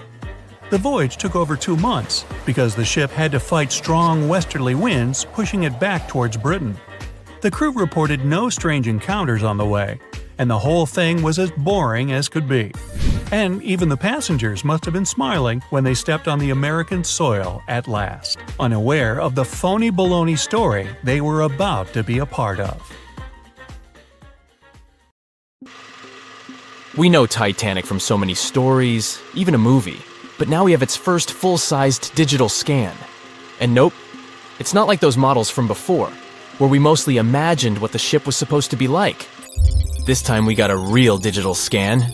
A team of experts really mapped the deep-sea floor around the Titanic together with the ship itself. We basically got a 3D view of the entire wreck, which is like going deep down beneath the ocean's surface and seeing Titanic as if all the water has been drained away. So, the story of the wreck started in 1985, 73 years after the Titanic went down. The explorer named Robert Ballard stumbled upon it somewhere between two submarines that also went down in that area. He was actually on a different task back then, so he didn't even have time to explore the ship properly. But as he was searching for the submarines, he realized how ocean currents affect sinking debris. He noticed the heaviest object sank quickly and left a trail of debris behind, the trail that followed the currents. Using this knowledge, Ballard made a hypothesis the Titanic had broken in two and left a debris trail as it sank. Before he found the wreck, everyone thought the ship just went down in one piece after hitting an iceberg. So everyone knew where the ship was so the adventure could start, or not. It was hard to explore it. The ship is enormous, and the dark depths of the ocean make it really difficult to capture its whole body in one go. So we mostly relied on glimpses of the decaying ship, and had to settle with teasing scattered parts of the whole picture and filling it up with speculations and stories. But in the summer of 2022, we finally got something different. A team of experts from Magellan Loaded, a company specializing in mapping the deep sea, teamed up with Atlantic Productions, who were making a documentary about the project. They embarked on a mission to capture the complete view of the Titanic. They used submersibles. Those are vehicles that go underwater, remotely controlled by a team of skilled explorers. These submersibles dove deep into the ocean. It wasn't an easy job. They spent over 200 hours collecting information about the entire length and breadth of the wreck. It was like a real-life treasure hunt. But instead of finding gold and jewels, they took something even more precious. Over 700,000 images of the Titanic from every angle possible. Yup, they took photos of every tiny part of the ship, even the not-so-interesting bits most of us would usually skip. Even mapping the muddy parts was an important part, because it helped fill in the gaps between the more exciting things they discovered. And this was a way for all of us to finally get a detailed 3D reconstruction. Even though it's been more than 100 years, you can still recognize the bow of the Titanic, covered in rust that hangs down like stalactites. On top of the bow is the boat deck, where a big hole gives us a glimpse into the empty space where the grand staircase once stood, like a window into the ship's glamorous past. Its stern is now a wild mess of twisted metal. As the Titanic went down, this part collapsed and spiraled into the seabed. The bow and the stern ended up separated by about 2,600 feet. There's a vast field of debris surrounding this giant, stuck on the seafloor. This debris is like a scattered treasure trove, full of intricate metalwork from the ship, statues, and even unopened champagne bottles. There are also personal belongings that went down together with the ship, like dozens of shoes resting across the seafloor. It was a tough task to do, go down and take all those pictures. It may not sound that hard at first, considering it was the vehicle that really immersed itself into such deep parts of the ocean, not the people. But studying the ocean is hard. We haven't explored, mapped, or even seen over 80% of it. The conditions are harsh, and the pressure becomes more intense the deeper you go. And their vehicle had to dive down to nearly 13,120 feet below the surface. That's like 12 Eiffel Towers stacked on top of each other. Plus, you have strong currents in that area, so it was probably like trying to navigate through a watery maze. And submersibles weren't supposed to touch anything. Even the slightest wrong step can damage the wreck that was already so fragile. It seems like the Titanic is frozen in time, so it will always be there waiting for us. But in reality, it's slowly disappearing. It's pretty obvious that the ocean water ruined it considering how long it has been down there. But it's not just that. The wreck itself has become a home for a specific type of Bacteria Halomonas titanicae that even got named after the famous ship. These bacteria have a special ability. They can survive inside rusty formations known as rusticles. They kind of look like icicles, those spikes of ice that form when water falls from something and freezes. These bacteria have a taste for iron, which is abundant in the ship's hull. For them, it's like a real buffet down there. And as time goes by, These bacteria will keep eating away at the iron in the ship, bit by bit, until one day the feast comes to an end and the whole ship is gone. It's like a slow but steady recycling process. So this 3D model we got because of the hardworking team and technology comes at the best time because we never know how much time we have left with exploring the famous wreck. This time we might even understand the collision with the iceberg better. You know how movies always show the Titanic hitting the iceberg on its right side? Well, we can't even be certain about that. The scans could help us figure out if the ship actually grounded on the iceberg, like getting stuck on it. We can study the stern and analyze how the Titanic struck the seafloor. That will also help us understand what really happened during the sinking. Maybe we'll get a chance to discover if there was really a strong fire that sealed the fate of the Titanic. One theory says that the coal fire had been raging for a whole 3 weeks before the ship even took its first and last trip. And this could have made its hull weaker, which means most of the work was done. The iceberg just delivered the final blow, if there even was an iceberg, as some people wonder. There's an alternative theory they suggested where the Titanic may have actually hit a hidden mass of pack ice instead of a typical iceberg. Pack ice is made up of large sheets of ice that float near the ocean's surface and can be difficult to spot. They believe this pack ice might have drifted into the Atlantic from the Arctic Ocean. According to one professional mariner, Captain L.M. Collins, that stands up with that idea. If the Titanic had struck a regular iceberg, the ship would have sunk much more quickly than it did. And since the Titanic managed to stay on the surface for a relatively long period of time, less than 3 hours, maybe this was a different type of collision. The mariner also said there are differences in what people said they saw when the Titanic sank. He thinks these differences might be because of optical illusions. In this case, when people were looking at the ocean that night, the way the light was reflecting and the conditions at sea might have made things appear closer or distorted. So when they saw something in the water, it might not have been exactly what they thought it was. Whether it was an iceberg or something else. Binoculars might have helped the crew members to spot the potential danger, but unfortunately, they didn't have any. It appears they were locked inside a cabinet, and no one knew where the key was. It has recently become a popular location for many tourists looking for the perfect place to get away from it all. If you're lucky enough to catch a sunny day here, it's like no other, I can assure you. Chances are, you'll end up having loads of foggy days, but let's be honest, they have a special allure of their own. This enchanting smile-shaped island is called Sable Island. It's located 190 miles from mainland Nova Scotia. It wasn't accessible to the general public until 2013. That's when it was added to the list of National Parks of Canada. You can get here either by plane or by water. But what's so enchanting about this place anyway? There must be something since the yearly tourist count is growing every year. Firstly, there's a spectacular number of wild horses here. There are between 200 and 500 horses roaming free all over the island. There's also a large population of gray seals. The place is also the only breeding location of a rare bird species called the Ipswich sparrow. If you're already considering a trip here, there are some things you need to know first. Remember that fog I mentioned earlier? Well, it turns out that Sable Island is the foggiest place in the Canadian Maritimes. I'm talking about approximately 127 foggy days each year. During such days, Sable Island literally disappears underneath a thick layer of fog. You won't be able to explore the place on your own either. The local regulations state that visitors need to travel within a group, and they also need to keep a 197-foot distance from the wildlife they can encounter here. As charming as this place may be, it holds a dark secret hidden beneath the sandy dunes, and it has nothing to do with beautiful creatures living here or the island's unique vegetation. Apart from being known from its horses and seals, Sable Island is infamous for an overwhelming number of shipwrecks.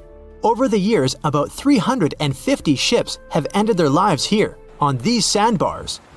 When survivors described their experiences, they usually mentioned harsh weather conditions near this mysterious island. The island also made its way into literature when it was described in a book called The Perfect Storm, which was written by Sebastian Junger and published in 1997. The book was so successful that it was later adapted for the big screen in 2000, with George Clooney playing the leading role. The first recorded shipwreck near Sable Island dates back to 1583. The boat was named the HMS Delight and was under the command of British adventurer and explorer Sir Humphrey Gilbert. Only 17 people managed to survive the catastrophe by escaping in a small boat. Records mention that they spent 7 days at sea before reaching the shores of Newfoundland. In 1884, another vessel named the Nicosia struggled in the thick fog as well. The ship was completely destroyed, but fortunately, all 18 crew members managed to survive. The captain's son was almost lost at sea when a lifeboat capsized when he was climbing into it. He somehow managed to stay underneath the lifeboat, which was completely submerged. When this lifeboat righted, he eventually emerged from the water and was rescued for the second time. The years between 1947 and 1999 were relatively quiet on the island. In 1999, though, a yacht called the Merrimack ran aground near the shore of the island at about 2 a.m. on July 27th. The 40-foot fiberglass boat had a crew of only 3 people. Natural gas exploration workers, who were luckily not far away, rescued them. The crew managed to fly safely to Halifax the next day. The owner of the Merrimack tried to recover his boat by hiring local fishermen. Unfortunately, this operation was unsuccessful, since only the fittings of the yacht were eventually saved. It took no more than 6 weeks for the sand and waves to crush and completely break up the hull of the Merrimack. So what is it about this place that's so dangerous for boats? Does it have anything to do with the weather? Or maybe there's other forces at play? The explanation turns out to be a bit more complex, and it wasn't easy to figure out, at least not way back in the 1500s. First of all, the island is located close to one of the world's richest fishing grounds. Since it's also near one of the major shipping routes between Europe and North America, hundreds of vessels sail past it each year. The likelihood of shipwreck increases when there are so many boats roaming around the area. Sable Island is also in the way of most of the storms that move up the Atlantic coast of North America. It's no surprise that boats often get hurtled straight onto the shores of this island. The weather has a lot to do with it too. During the summer season, the warm air from the Gulf Stream creates a dense fog as it merges with the cool air by the Labrador Current that passes by the island. Other currents don't help the matter. Sable Island is next to the meeting point of 3 major ocean currents: the Gulf Stream, the Labrador Current, and the Belle Isle Current. Since the 1950s, radars and other modern navigation tools have been used on commercial vessels as well. Up until then, the sextant was the main instrument used to figure out a ship's location. It doesn't mean that sextants weren't accurate, but this instrument couldn't work properly without a clear view of the sun or stars, which means it didn't help much in dense fog, such as the one surrounding Sable Island, or when it was cloudy. Often during bad weather, the captain of a ship navigated, relying on their experiences and intuition based on the ship's speed and direction. That's why most of the survivors in shipwrecks near Sable Island said that the captain had simply miscalculated the ship's position, crashing into Sable Island by accident. This dusty, sandy land is as unfriendly to ships as it is to trees.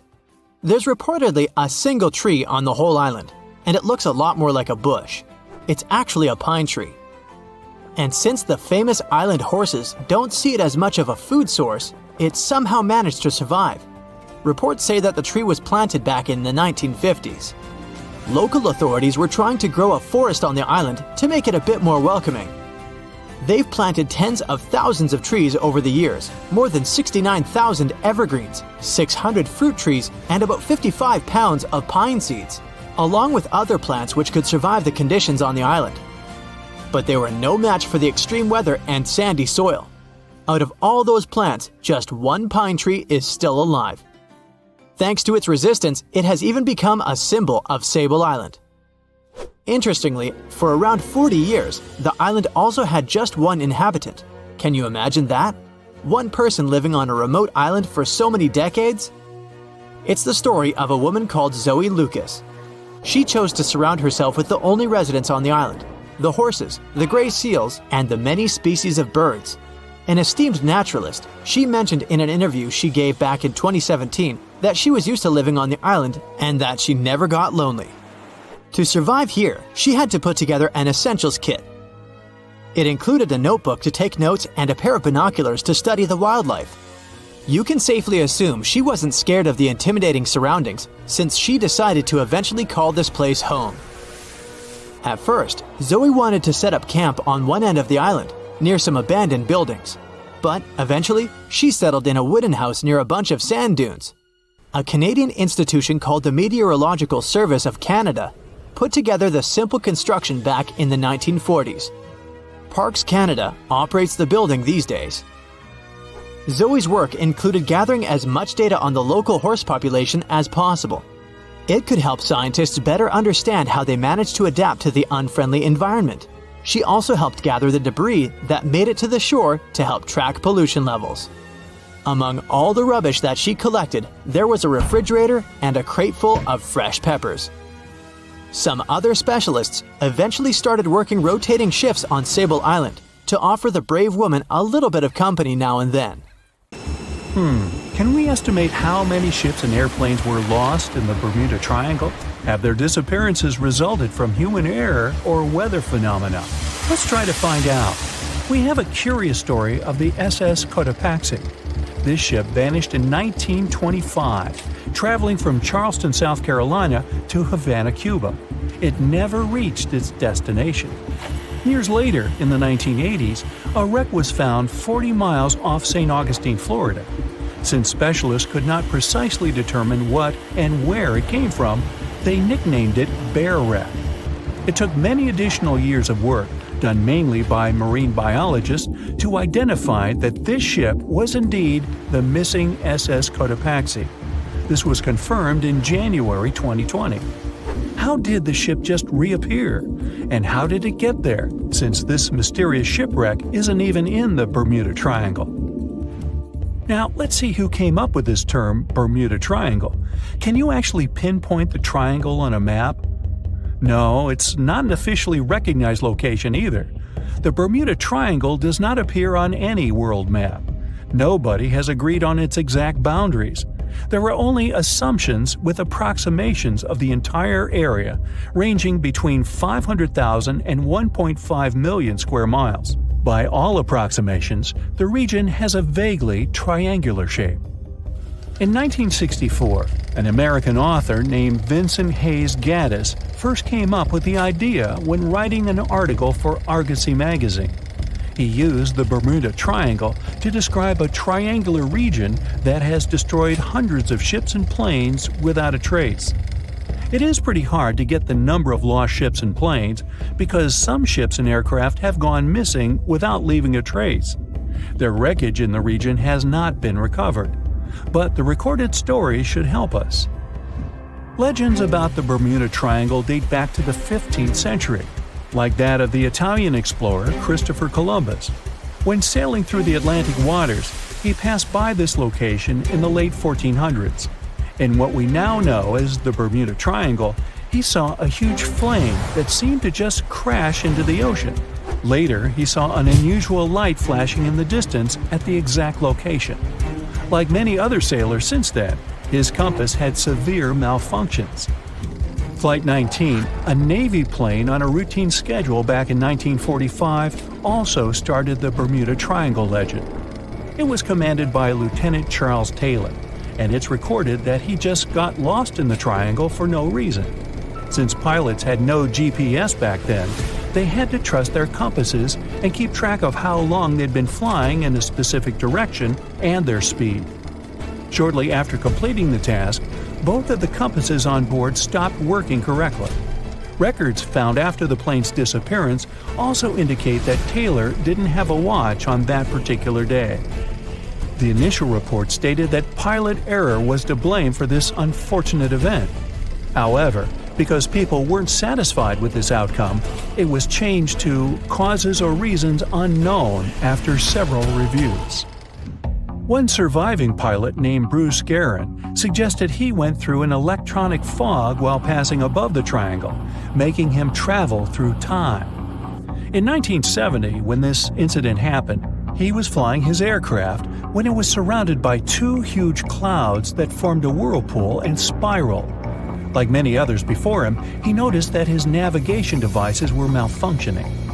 When he eventually made it out of those clouds, he discovered that his flight had only taken 35 minutes. It should have taken 75 in total. Since he had no other reasonable explanation for what he went through, he believed he must have been pushed forward in time.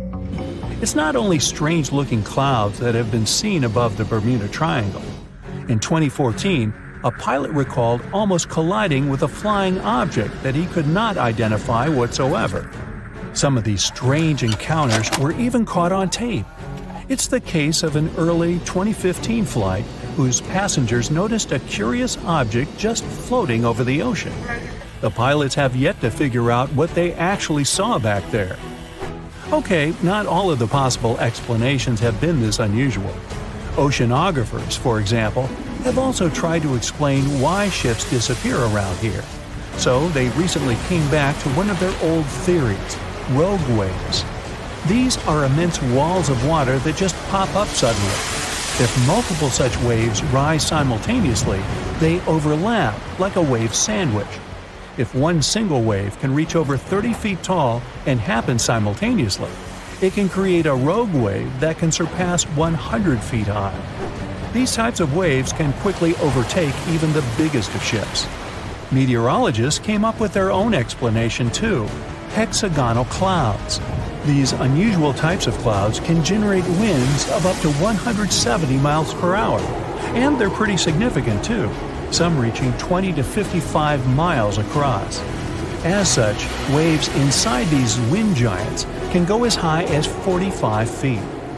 The Earth's own magnetic force might also have something to do with it. Within the Bermuda Triangle, compasses point to true north, the geographic North Pole, rather than magnetic north, the shifting magnetic North Pole. Some have even explained that since these two perfectly overlap in the Bermuda Triangle, it can cause a magnetic phenomenon that could make navigational devices malfunction. It's called the agonic line. The problem is that scientists have discovered that this line moves each year. It might have passed through the Bermuda Triangle at one point, but it's now through the Gulf of Mexico. Other strange natural phenomenon found along the coast of Norway could help explain why the Bermuda Triangle has claimed so many ships. There are some deep craters there, measuring up to half a mile wide and are 150 feet deep. Scientists believe they were created by methane gas bubbles. This gas seems to be leaking from deposits hidden deep in the seabed. Once the gas reaches a certain quantity, it bursts to the surface and causes eruptions. So, do pilots and ship captains actually avoid this area today? Could this explain why there are fewer ships that get lost there nowadays? But if you've ever flown from Miami to San Juan, Puerto Rico, you probably know that's not true. As for ships, if people would avoid the Bermuda Triangle, nearly all Caribbean vacations would be spoiled. To this day, there are a lot of flights that go over the Bermuda Triangle, so it's clear nobody is avoiding it. This place is one of the most heavily traveled shipping lanes in the world. Nowadays, the Bermuda Triangle has heavy daily traffic, both by sea and air. But the Bermuda Triangle is indeed subject to tropical storms and hurricanes that happen very often. Let's also keep in mind that the Gulf Stream, a strong ocean current that causes sharp changes in local weather, passes through the Bermuda Triangle. Besides, the deepest point in the Atlantic Ocean, the Milwaukee Depth, is also located in the Bermuda Triangle. The Puerto Rico Trench reaches almost 27,500 feet at the Milwaukee Depth. So, if you think about it, the whole mystery is a perfect combination of human error, bad weather, and a lot of ship traffic. This was confirmed by data provided by the U.S. Coast Guard. If you look at percentages, the number of ships or planes that go missing in the Bermuda Triangle isn't different from anywhere else. Disappearances do not happen more often than in any comparable region of the Atlantic Ocean. Official statistics say around 50 ships and 20 airplanes have vanished while traveling through this region. So that's another reason why the total number is so hard to pinpoint. Nobody could describe its rescue in official records if a boat was reported missing. There are also some events that, it turns out, didn't happen at all, adding to those false reports, like that of a plane crash back in 1937 off Daytona Beach, Florida, that local papers surprisingly revealed nothing about.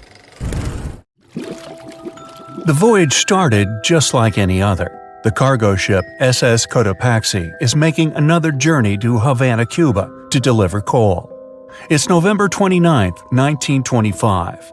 For Captain Meyer and his crew, leaving Charleston Port, South Carolina, it will be the last trip the ship ever makes. Its route ran through the Bermuda Triangle. 2 days into the trip, the Cotopaxi sent out a distress signal. It had got caught up in a strong tropical storm and turned over on its side. The wind was very strong and there was powerful lightning as well. Rain gradually filled the ship's hold. Then there was a bright white flash, and the ship disappeared without a trace. Later, its wreckage was found in the Gobi Desert, which is in a completely different part of the world. All 32 crew members, including the captain, were missing. Of course, the part about the Gobi Desert is fictional. For one of his movies, Steven Spielberg came up with the idea that the ship was moved there by aliens. Still, in real life, the ship was never found, and its crew really did disappear. It was officially declared missing a month afterward, and nobody could find the wreck. It seems like a classic case of mysterious things going on in the Bermuda Triangle. But most mysteries are solved sooner or later. In 2020, the Cotopaxi was found. A man named Michael Barnett had moved to Florida to study shipwrecks off the coast. One wreck in particular really caught his attention. It was much larger than the others, and the locals called it the Bear Wreck. It was about 40 miles from St. Augustine in northern Florida, but no one had ever managed to identify the rusty hull. So Michael started to do some detective work. He measured the size of the shipwreck and started working through all the information he could find. He researched hundreds of old newspapers, leafed through insurance records, and looked at artifacts found on the wreck. After hundreds of hours of hard work, Michael was sure it was the Cotopaxi. But a few years before, there had been a rumor that the same ship had been found off the coast of Cuba.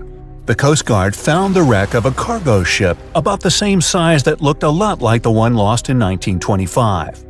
Michael was sure they were wrong, so he teamed up with some science journalists and kept investigating. Soon they discovered something that seemed to confirm Michael's belief. Divers found brass valves with the letters SV on them in the wreckage of the ship. Michael suggested these initials referred to Scott Valve Manufacturing Company. The headquarters of this company was in Michigan, not far from where the Cotopaxi had been built. The company had probably supplied parts for the Cotopaxi.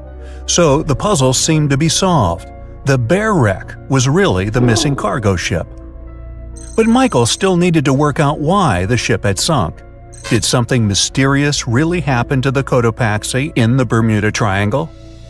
Later, Michael found the testimony of the ship's carpenter among some old papers. The carpenter claimed that the hatches covering the coal on the ship had been in a terrible condition before it sank.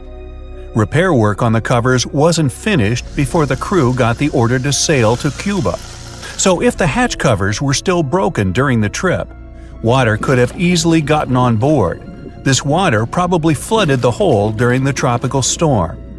This was the real reason why the Cotopaxi went down. There was really nothing mysterious about it. It was just a mistake made by ordinary people. But this is just one example out of dozens, or even hundreds, where ships and planes have gone missing in the Bermuda Triangle. We still can't explain some of these incidents. It seems like there really is something weird going on there. One of these strange events happened in 1948. A passenger jet was headed for Miami from San Juan, Puerto Rico. It disappeared in the same area as the Cotopaxi. The 32 people on board vanished without a trace. The weather was clear throughout the flight, but experts think that when the plane was about 50 miles from the coast, it could have been hit by a strong wind that knocked it off course.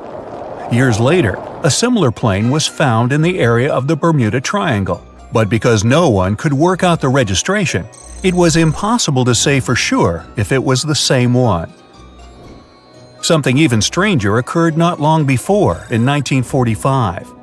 5 planes went missing all at the same time. Some trainee pilots were practicing their navigation skills, but when they'd finished, it seems they couldn't find their way back home and disappeared. Many people assume they just ran out of fuel. This seems likely, but still, the circumstances were really strange. The trainees were being supervised by an experienced pilot who had 2,500 hours of flight time. He would never have let a group of newbie pilots get that far away from their base. Even now, people still debate what could have happened. Some insist the pilots ran into something supernatural out there in the Bermuda Triangle. But who knows?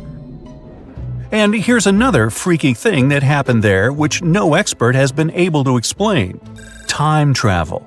In 1970, Bruce Gernon was flying a plane from Andros Island to the Florida coast. When he was at 11,500 feet, a giant cloud appeared in front of him. It kept getting bigger and bigger, and he had no choice but to fly through it.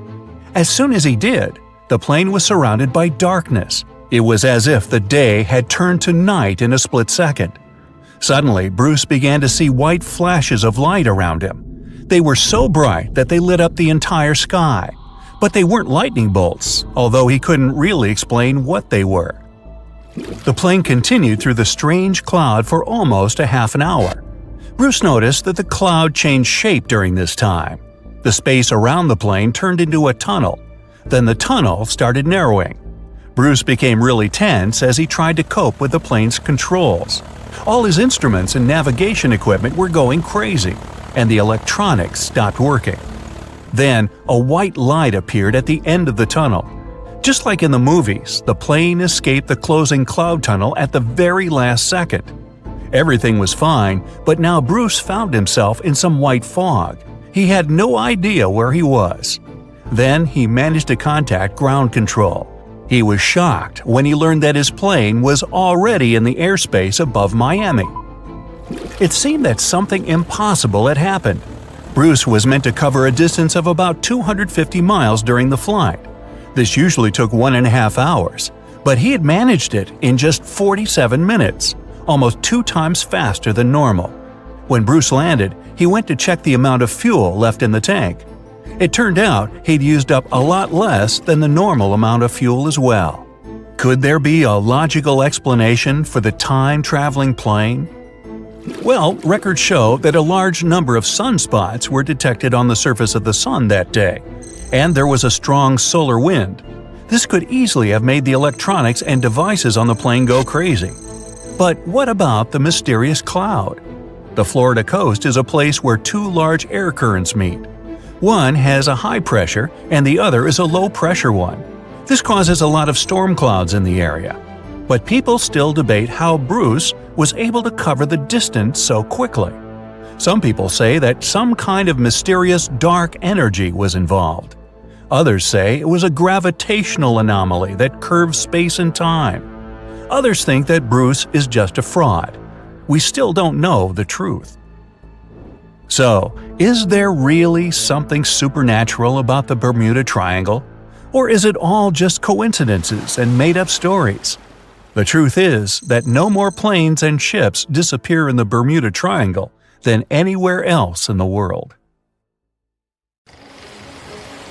It was 11:39 at night when the Titanic's lookout shouted, "Iceberg, right ahead!"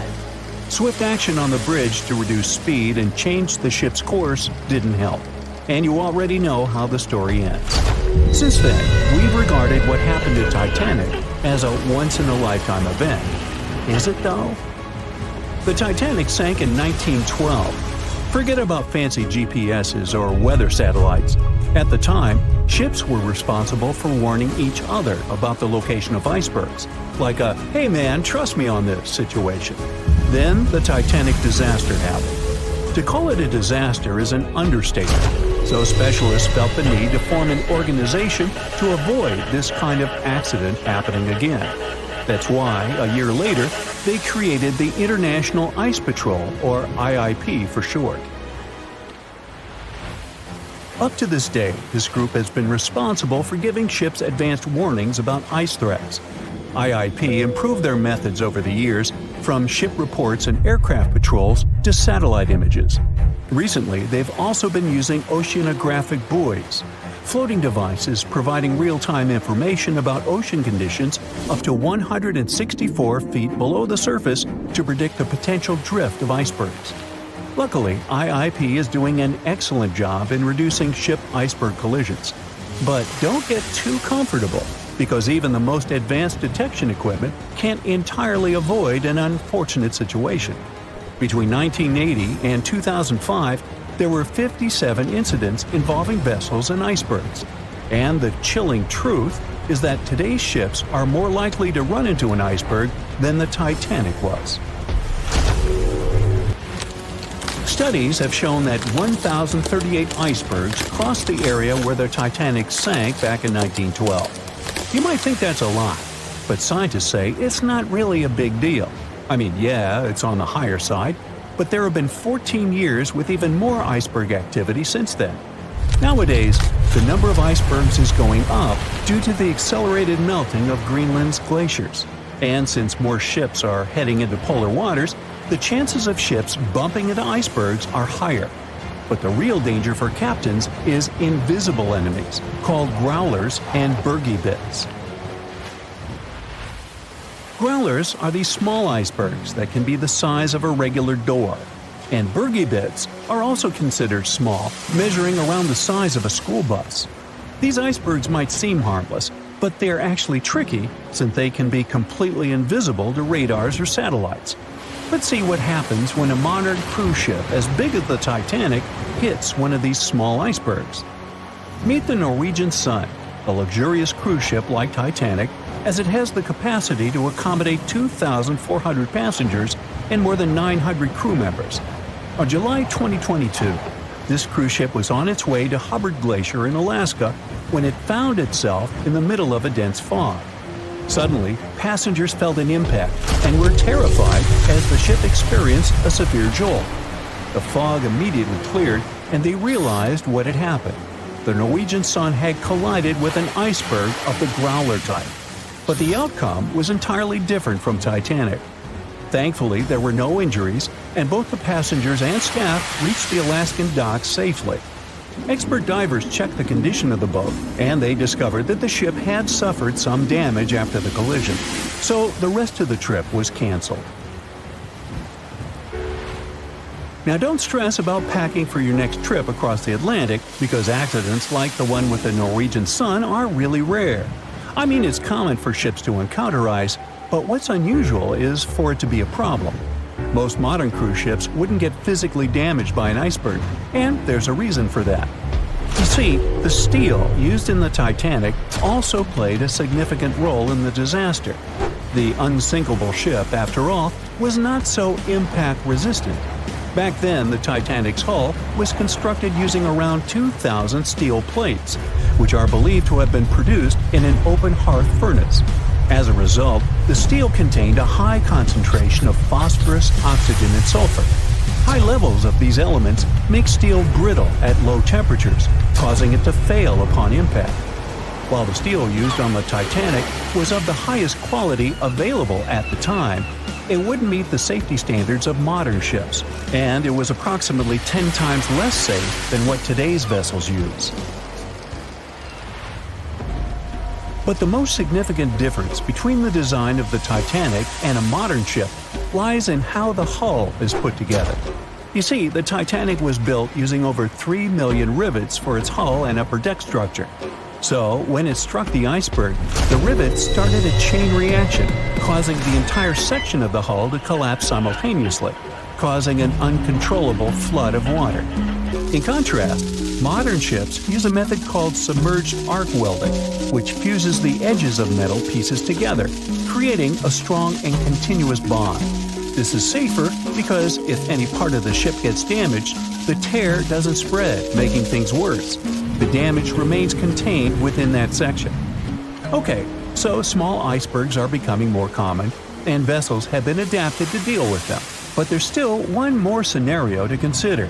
What if a huge cruise ship hit an iceberg the size of a 5-story building? Imagine we've just created the world's largest cruise ship on the planet. Let's call it the Bright Seaside. Our floating resort is massive, 4 times the size of the Statue of Liberty. It's longer than the Titanic by 318 feet and carries about 3 times more passengers and crew. And just like the Titanic, our fictional ship can cruise at a top speed of around 23 knots. Now, picture this scenario. The Bright Seaside is cruising at full speed in freezing waters.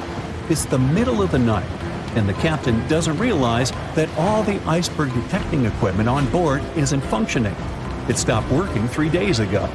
It's very foggy out there, and the lookout also fails to spot a 45-foot tall iceberg. If that whole situation played out, and the ship smacked into the iceberg head-on, well, it could potentially lead to a sinking. But you can see how unlikely that is, right? That's why experts are quite confident in saying that ice isn't likely to sink modern cruise ships. It's also worth mentioning that safety measures have improved a lot since Titanic. A modern large vessel can take days to sink, which provides enough time to keep everyone safe.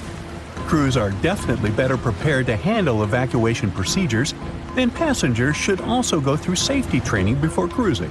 I know, it is annoying to do that when all you want to do is drink a lemonade or some other beverage by the pool. But, all these safety tips are what saved the MS Explorer from becoming a modern Titanic. You see, back in 2007, all 154 people on board this Antarctic cruise ship managed to get into lifeboats after the ship hit an iceberg. Now, imagine their panic as they waited for help for 4 hours. The crew did an excellent job in keeping everybody safe, no doubt. But a report that came out 2 years later said that the MS Explorer accident had happened because of the inexperience of the captain, who had pushed the ship too fast into a wall of ice in the freezing waters of Antarctica. That means that no matter how much tech a ship's got or how fancy its materials are, if you've got a careless captain and a crew that doesn't know how to handle an iceberg hit, yep, a disaster similar to Titanic could happen again. But hey, you shouldn't stress over it. Trust the professionals and keep in mind the odds. In the last 30 years, the MS Explorer was the only cruise ship that sank thanks to an iceberg, and everyone survived. So kick back and enjoy your sea vacation. It was the start of 1912. A giant chunk of ice broke off a glacier in southwest Greenland. The ice was made up of snow that had fallen thousands of years before the event, perhaps as far back as when mammoths still roamed the earth. The iceberg started its journey. It was a huge thing, more than 1,700 feet long and weighing over 75 million tons. It was also a very peaceful chunk of ice. It steered clear of ships and busy transport routes. And then, it somehow floated much further south than other bergs did. Our iceberg was lucky. Others melt long before they get to these low latitudes. Out of up to 30,000 icebergs that drift away from Greenland's glaciers, only 1% ever make it all the way to the Atlantic. Even after melting into the water for months, this massive block of ice was still almost twice as heavy as the Golden Gate Bridge. The iceberg's top part was towering 10 stories over the ocean's surface. Several days before our iceberg made it to the Atlantic Ocean, a magnificent ship left port. It was a luxury liner carrying more than 3,000 passengers and crew members. At that time, it was the largest ship ever built. It was the Titanic. The collisions happened on April 14th, when the ship was in the North Atlantic, 370 miles away from Newfoundland. Unable to divert its course, the ship ruptured at least 5 of its hull compartments. They started to fill with water at an alarming speed. The Titanic's compartments weren't capped at the top. That's why the water spilled over and started to flood each succeeding one. The front of the ship began to sink, causing the back part to lift vertically into the air. And then, with a deafening roar, the liner broke in half. The rest is history. But what happened to the iceberg after that? On April 15th, the German ocean liner SS Prinz Adalbert was sailing through the North Atlantic. It was traveling a few miles away from the place where the Titanic had sunk several hours prior. The German ship's chief steward, who hadn't learned about the disaster yet, saw an iceberg. What drew his attention was a large streak of red paint going along the iceberg's base. Surprised, the man took a photo of his discovery. He thought the paint meant a ship had hit the iceberg within the past 12 hours. The next person who saw the iceberg and took another photo of it was the captain of a vessel laying deep-sea telecommunication cables. The ship was sent to help in the area where the Titanic had sunk. The captain later claimed the iceberg he'd seen had been the only one in that area, plus the red paint. It wasn't difficult to connect the dots. In 2015, one of these photos sold at auction for over $32,000. And still, experts are unsure whether the image really shows the infamous block of ice. It might be a simple iceberg that had been floating nearby at that time. The great unsinkable ship was gone, sunk into the bottom of the North Atlantic, where it remains to this day. But the iceberg continued on its way, perplexing a few witnesses and slowly melting into the surrounding water. It would vanish completely before the end of the year. The cause of the Titanic crash was an iceberg, or so we've always been told. But new research has come to light that debunks this theory.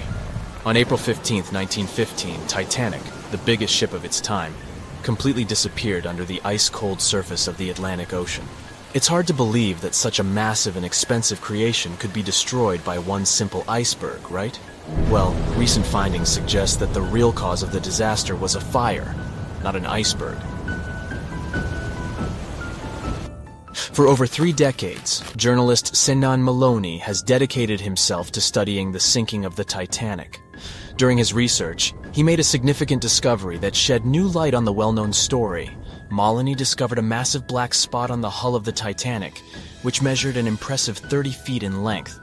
He found it thanks to an unpublished album of photographs that showcased the construction and preparation of the ill-fated ship's first and final journey. Can you believe that most probably the fire on the Titanic had been burning at extreme temperatures for 3 whole weeks before anyone noticed it? Crazy, right? Apparently the high temperature corrupted the metal, making it 75% weaker. That's why the iceberg was able to make a hole in the ship. If not for the fire, the Titanic might have survived the crash because the iceberg apparently hit the exact spot we are talking about. And this is only one link in the chain of incredible coincidences that brought the Titanic down. The people in charge of the Titanic knew about the fire and knew the ship shouldn't have set sail. But they didn't want to go bankrupt and cancel the trip, especially since there was a coal shortage due to miners being on strike. The trip was already sold out, and there were no alternatives. Other ships canceled their trips due to low demand. Everyone wanted to board the Titanic, so the management bought up all the coal they could find, even from other ships, and set off. It was all about making money. To hide the truth, they turned the ship's hull so that the marks weren't visible from the dock and faced the sea. This way, the passengers wouldn't see them. Here's another sad twist in the Titanic's story. Back then, there weren't any sonar systems to detect danger, so specially trained people had to watch out for threats using binoculars. But the binoculars on the Titanic were locked away in a special compartment, and the only person with the key, Second Officer David Blair, was replaced last minute before the ship took off. He forgot to hand the key over to his replacement. This mistake wasn't discovered until 3 days later when the ship was already at sea. If they had the binoculars, they might have seen the iceberg in time and avoided the crash. But even if they had the binoculars, they might not have been able to avoid the crash because the Titanic was going faster than it was supposed to. They were behind schedule and didn't want to ruin the ship's reputation, so they were going way beyond the speed limits the ship's construction could sustain. One of the biggest mistakes made on the Titanic was the decision to not include enough lifeboats. Even though the ship needed around 60 of them to contain all the passengers, it was only equipped with 20. The designer, Alexander Carlisle, had initially planned for 48 lifeboats, but this number was reduced for aesthetic purposes. Apparently, having too many lifeboats would have made the deck look too cluttered. These 20 boats were only able to hold a third of the passengers on board, which was not nearly enough to save everyone in the event of an emergency. What's even more shocking is that this number of lifeboats was technically legal at the time. Regulations for lifeboats were based on the tonnage of the ship, not the number of passengers. This means that even though the Titanic was carrying thousands of people, it still met the legal requirements for lifeboat capacity. Another serious mistake made by the crew was the decision to cancel the lifeboat drills scheduled for the day of the disaster. Lifeboat drills were standard practice on ocean liners at the time, but for no apparent reason, Captain Edward John Smith chose to cancel it. This meant that passengers were not prepared for an emergency, and the crew was not adequately trained to handle the situation. When the ship hit the iceberg, chaos ensued, and it took over half an hour to launch the lifeboats instead of the usual 10 minutes. Some folks put the blame on Captain Smith for the fact that the first set of lifeboats left partially empty. The very first lifeboat, which had seats for 65 people, only carried 27 passengers. There is an objective reason for this. At the beginning, people were reluctant to abandon the ship and didn't understand the gravity of their situation. In 2012, researchers uncovered that Captain Smith failed his initial navigation exam. Although he eventually passed, some people wonder if this could have played a role in the disaster. During the Titanic's final moments, the crew attempted to send out distress signals to nearby ships, including the Californian. However, the Californian failed to respond to the flares shot into the sky, and the captain ultimately lost his job as a result of this negligence. However, recent research has exonerated the captain and proved his innocence. It turns out that light refraction, caused by layers of cold air below warmer air, created mirages that distorted the signals from the Titanic. This phenomenon had been observed by other ships sailing in the area and is now believed to be the reason why the lookouts on the Titanic missed the iceberg completely. Historian Tim Malton supports this theory and has further contributed to our understanding of this event. It's unfortunate that the captain of the Californian lost his job due to circumstances beyond his control, but it's better late than never that his reputation is cleared. Whatever the reason for Titanic's crash was, it still keeps the minds of scientists busy to this day. But let's see what the buzz was all about. What made the Titanic so famous and unique? The Titanic was massive, standing at 175 feet tall and nearly 900 feet long. The ship was so enormous that even the officers took over 2 weeks to memorize all the decks and passageways. You could be walking miles along its corridors. The construction cost of the ship was a whopping $7,500,000, which would be equivalent to about $166 million in the mid-2010 ES, due to inflation. Interestingly, the production cost of the Titanic movie in 1997 was even higher at $200 million. Building the Titanic was no small feat, and it required a labor force of 3,000 men who worked 6 days a week for 26 months. The job was difficult and dangerous, and workers had to complete tasks at the height of a 20-story building without safety ropes. Nevertheless, they were paid a competitive wage of £2 a week, which was considered good pay at the time. The inside of the Titanic was inspired by the luxurious Ritz Hotel in London. The most impressive feature of the ship's interior was the grand staircase, which extended through 7 of the ship's 10 decks. The staircase was adorned with ornate paintings, bronze cherubs, and oak paneling. The first-class passengers had access to an impressive array of facilities, including a heated swimming pool, Turkish bath, gym, squash court, beauty salon, and even a stylist to help them prepare for dinner. First-class passengers on the Titanic were pampered to an extraordinary extent. They had their own onboard newspaper, the Atlantic Daily Bulletin, and even their dogs were taken care of with a special area where they could be fed, walked, and trained during the voyage. The first-class meals were a grand affair, with 13 courses and a different wine for each course.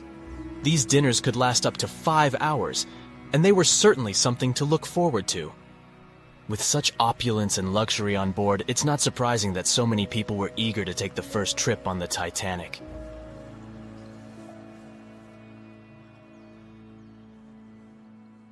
It seems like we all cried watching the heartbreaking goodbye of Jack and Rose from the Titanic.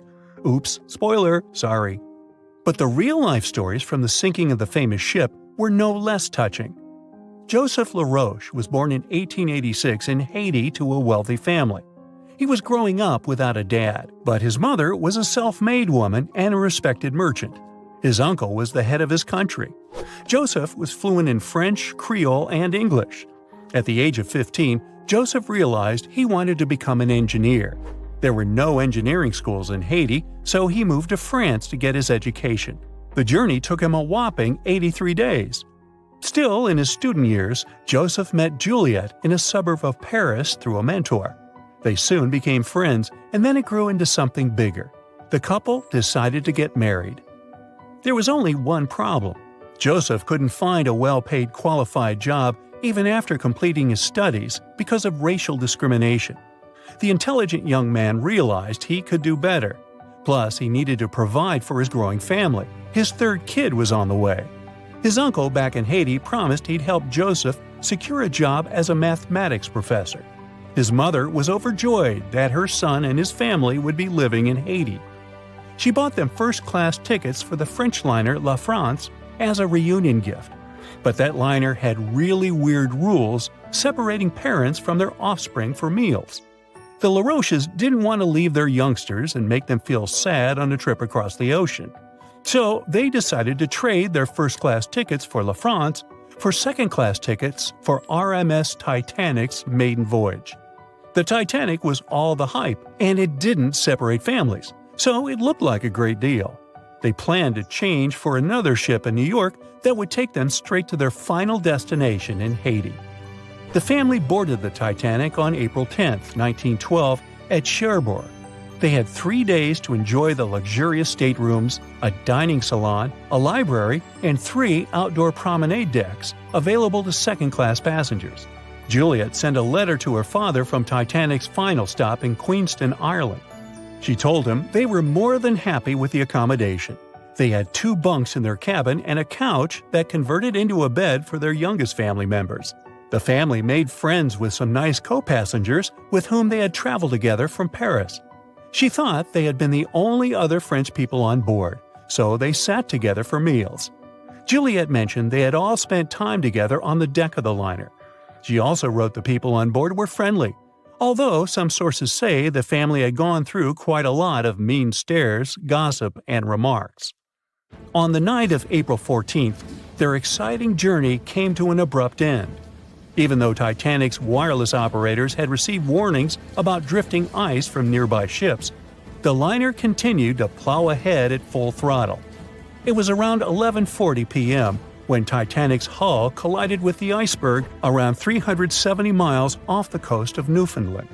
The practically unsinkable ship was severely under-equipped with lifeboats, enough for only about half of its 2,200 passengers. The nearest rescue ship, the Carpathia, was too far away to help. A steward woke up the LaRoche family and took them to the lifeboats, as Juliet remembered later. She couldn't speak any English, so everything that was going on seemed even scarier to her. A little after midnight, the crew received the order to give priority to women and children when boarding the lifeboats. Juliet later remembered a terrible panic had begun, as people had been pushing each other to get to the desired seat. At some point, she felt they had pulled away her older daughter and thrown her into the abyss. A moment later, she had joined her Simone in the same emptiness. So, pregnant Juliet and her 2 daughters got spots in Lifeboat 14. But they had to say goodbye to Joseph as the boat was being lowered into the sea. He wrapped his coat around Juliet, saying she'd need it, and promised to get in another lifeboat and see her and the little ones again in New York. The 25-year-old Joseph LaRoche didn't manage to stay true to his word. In a couple of hours, Titanic sank underwater, taking the lives of almost 1,500 people. Joseph was one of them. Juliet and the girls were among the 700 survivors who had been rescued by the Cunard liner Carpathia several hours later. Once they reached New York, they were looking through the crowds of people, hoping to see Joseph again. When it became obvious they wouldn't find him, it was time for them to decide what to do and where to go. Without any knowledge of English or money that had gone down with the ship, Juliet managed to survive in America only for 3 weeks, and then had no other choice but to go back to France. Joseph's uncle was no longer able to help them, as others had taken his life 4 months after the Titanic tragedy. In December 1912, Juliet gave birth to a son who she named Joseph after his father. For the rest of her life, she couldn't get over the loss of her beloved husband. That's why she didn't like to speak about what had happened on Titanic and told her children not to mention it.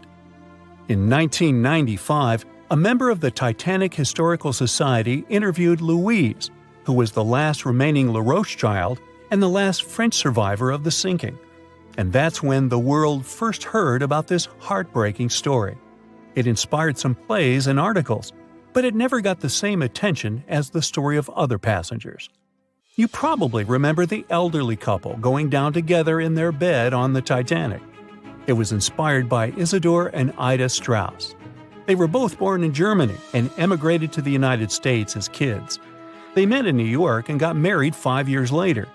Isidor started a china and porcelain business with his brother that grew into the glassware department at Macy's and turned them into multimillionaires. Isidor and Ida were well known in New York, not only for their wealth and charity, but also for their love and devotion to each other. In 1912, the couple decided to run away from the New York winters and headed for Europe. By that time, they'd already been married for 40 years. In early April, it was time for them to sail back home to New York. They normally traveled on huge German liners, but at that time, they couldn't resist the hype of everyone talking about that new luxury liner, the RMS Titanic. That's how they ended up in one of the first-class private suites at the top of the ship. The Strauss couple spent their evenings dining in front of a live orchestra in a hall filled with fancy furniture and expensive wooden paneling. On the night of April 14th, they felt a slight tremor and then left their private suite and waited for instructions from the crew. They told the passengers not to lose their passes, as they'd need them when everyone got back on board. But the ship was going under. The Strauss couple were standing next to Lifeboat 8. Mr. Strauss, who was 67 at the time, was offered a seat with his wife because of his age. He refused it, saying he was not too old to sacrifice himself for a woman. He wanted to wait and make sure no women and kids were left behind. Ellen Bird, Ida's maid, hesitated before getting on the lifeboat, but Ida told her to go. She took the easy decision not to leave her husband on the sinking ship. Ida took off her beautiful mink coat and handed it to her shivering maid, saying she wouldn't be needing it anymore. Isidor didn't manage to convince her to save herself, so they stayed together till the end. Some of the surviving first-class passengers later remembered they had seen the couple standing peacefully on the deck, holding hands, just waiting. Have you ever wondered how much of the Titanic is left these days? Now, if you haven't been living under a rock, you probably know that it's been over 100 years since the world's most famous ship turned into a wreck. The RMS Titanic, the world's largest sea liner from the beginning of the 1900s, sank during its maiden voyage, just a few days after leaving port. The ship struck an iceberg on April 14, 1912, taking down over 1,500 passengers of more than 2,200 who were on board the liner at that time. As shocking as this may sound, the Titanic took over 3 years to be built and only 3 hours to sink. And if it were today, the ship would have cost over $210 million to be made. It was last seen on the surface of the Atlantic at 2:20 a.m., and for many decades, that was the last time people saw it. It wasn't until 1985 that the whereabouts of the ship were discovered by oceanographer Robert Ballard, and some parts of the Titanic became visible once again. One of the first discoveries made by Ballard's expedition was that the ship was indeed torn in half before sinking. The early exploratory missions to the part of the ocean floor where the Titanic now lies could only see the hull and the deck of the ship. According to Ballard, the main purpose of these missions was to understand how to preserve the ruins from deteriorating. Another goal was to recover the huge number of personal items scattered along the seabed. The explorer later said the view down there was as shocking as it was emotional. In the field of debris around the wreck, the oceanographer discovered plenty of small objects and personal belongings, many of which he brought back to the surface. There were shoes, some fancier than others. There were pieces of clothing that belonged to crew members. And there were huge propellers. If on the surface they gleamed and shined, on the ocean floor they were embedded and devoured by sand. Ballard pointed out that the area where kitchenware was scattered measured more than a mile in length. There were enough plates, pots, and pans to fill up an entire industrial kitchen. For the first time ever, 3D animation footage reveals exciting images. The simulations show the Titanic's evolution from when she first set sail in 1912 until the state of her ruins today. But simulations weren't enough for deep-sea explorer James Cameron, who envisioned traveling to the heart of the wreck for the first time ever in the history of the ship. Yep, the same James Cameron who happens to be the director of a very famous movie about the ship. He has now dived 33 times to visit the wreck of the Titanic. Here's some fun trivia for you. The director says that his true passion has always been the ocean, and that ever since he was a kid, he wanted to study the sea. Directing, let's say, just happened to be his day job. And when the possibility of directing Titanic appeared, he said yes, just so that he could go and check out the ruins of the ship in real life. Now back to the wreck. According to James Cameron, it wasn't enough for researchers to access only the exterior of the ship. They needed to go inside, analyze and photograph what was left of the pompous interiors of the world's once biggest sea liner. Cameron piloted an innovative robot vehicle equipped with cameras. It helped the man to reveal spaces in the Titanic that no one had ever seen before since the ship touched the bottom. Turkish baths, for instance, still had their tiled walls standing up almost in all their entirety. These baths were exclusively for first-class passengers. They were located right next to the swimming bath and the third-class dining room, and were designed in the Moorish style. People resting there could get heating blankets and ask waiters to bring them anything they needed. If the pictures from before the disaster were astonishing, they carry a different kind of wow factor now, when everything you see in them is hidden underneath the surface of the water. Another shocking discovery was the ship's mast. If we look at the Titanic in its pre-sinking glory, the mast calls much of one's attention. Located on the bow of the huge ship, the mast held together the transmission cables for the Marconi system, a system of wireless telegraphy. That's also where the British merchant flag the Titanic flew was located. The mast stood at the height of a bit more than 100 feet and was equipped with a crow's nest. Nowadays, the mast is unrecognizable. Attacked by corrosion, it collapsed. The crow's nest broke apart too. Now we can see why the modern-day Titanic is a real treasure for deep-sea explorers. But as the wreck of the ship lies at an approximate depth of 12,500 feet, sunlight is non-existent there. So, piloted missions depend on high-end technological equipment to survey the area. Why do you think the Titanic went missing from the public eye for over 70 years? Well, because at that time, technology wasn't advanced enough for people to go down there, as well as bring back good footage of the wreck. Filmmakers were the ones who drove this technology to its advance by trying to film underwater. They began by building boxes to put their cameras inside. And now, deep-sea photography is highly advanced and allows us to marvel at the awesomeness of underwater life. Of course, taking pictures under the sea is no easy feat. For one thing, to withstand that crazy underwater pressure, submarines need to be really strong and have thick walls, no thinner than 11 inches. Plus, explorers need to understand how to film and photograph when there's almost no light around. There was another thing that made documenting the Titanic even more difficult. When the wreck of the ship was rediscovered by scientists, it was covered with red-colored rusty bacteria that made it even harder to take good pictures. As it happens, the color red does not reflect well underwater, which is unfortunate for photographers. For this reason, human-operated vehicles that go down to tour the ruins are equipped with powerful lighting devices. When you see some parts of the ship from afar, they look as if reddish-brown wax has been dripping all over the Titanic's ruins. But in reality, these icicle-shaped structures are colonies of microorganisms. When the ship sank, it brought down with it an enormous amount of bacteria that hadn't existed at the bottom of the ocean before. But now, these bacteria, together with the extreme conditions at the bottom of the ocean, have turned into a disastrous combination for the ruins of the ship. These red colonies of microorganisms actually feed off of iron and steel, which is basically all that is left of the Titanic. One kind of those microorganisms are bacteria called Halomonas titanicae. They can eat up to 220 pounds of iron per day. This makes the Titanic a colossal food source for them. There have been lots of speculations regarding the life expectancy of the ship's wreck after researchers discovered this bizarre rust. But according to Cameron and his research team, the Titanic isn't going to disintegrate anytime soon. In one of the latest expeditions down to the wreck, a piloted vehicle was funded to identify specifically one stateroom. It belonged to a very important passenger, Sir Benjamin Guggenheim. Yes, just like the museum.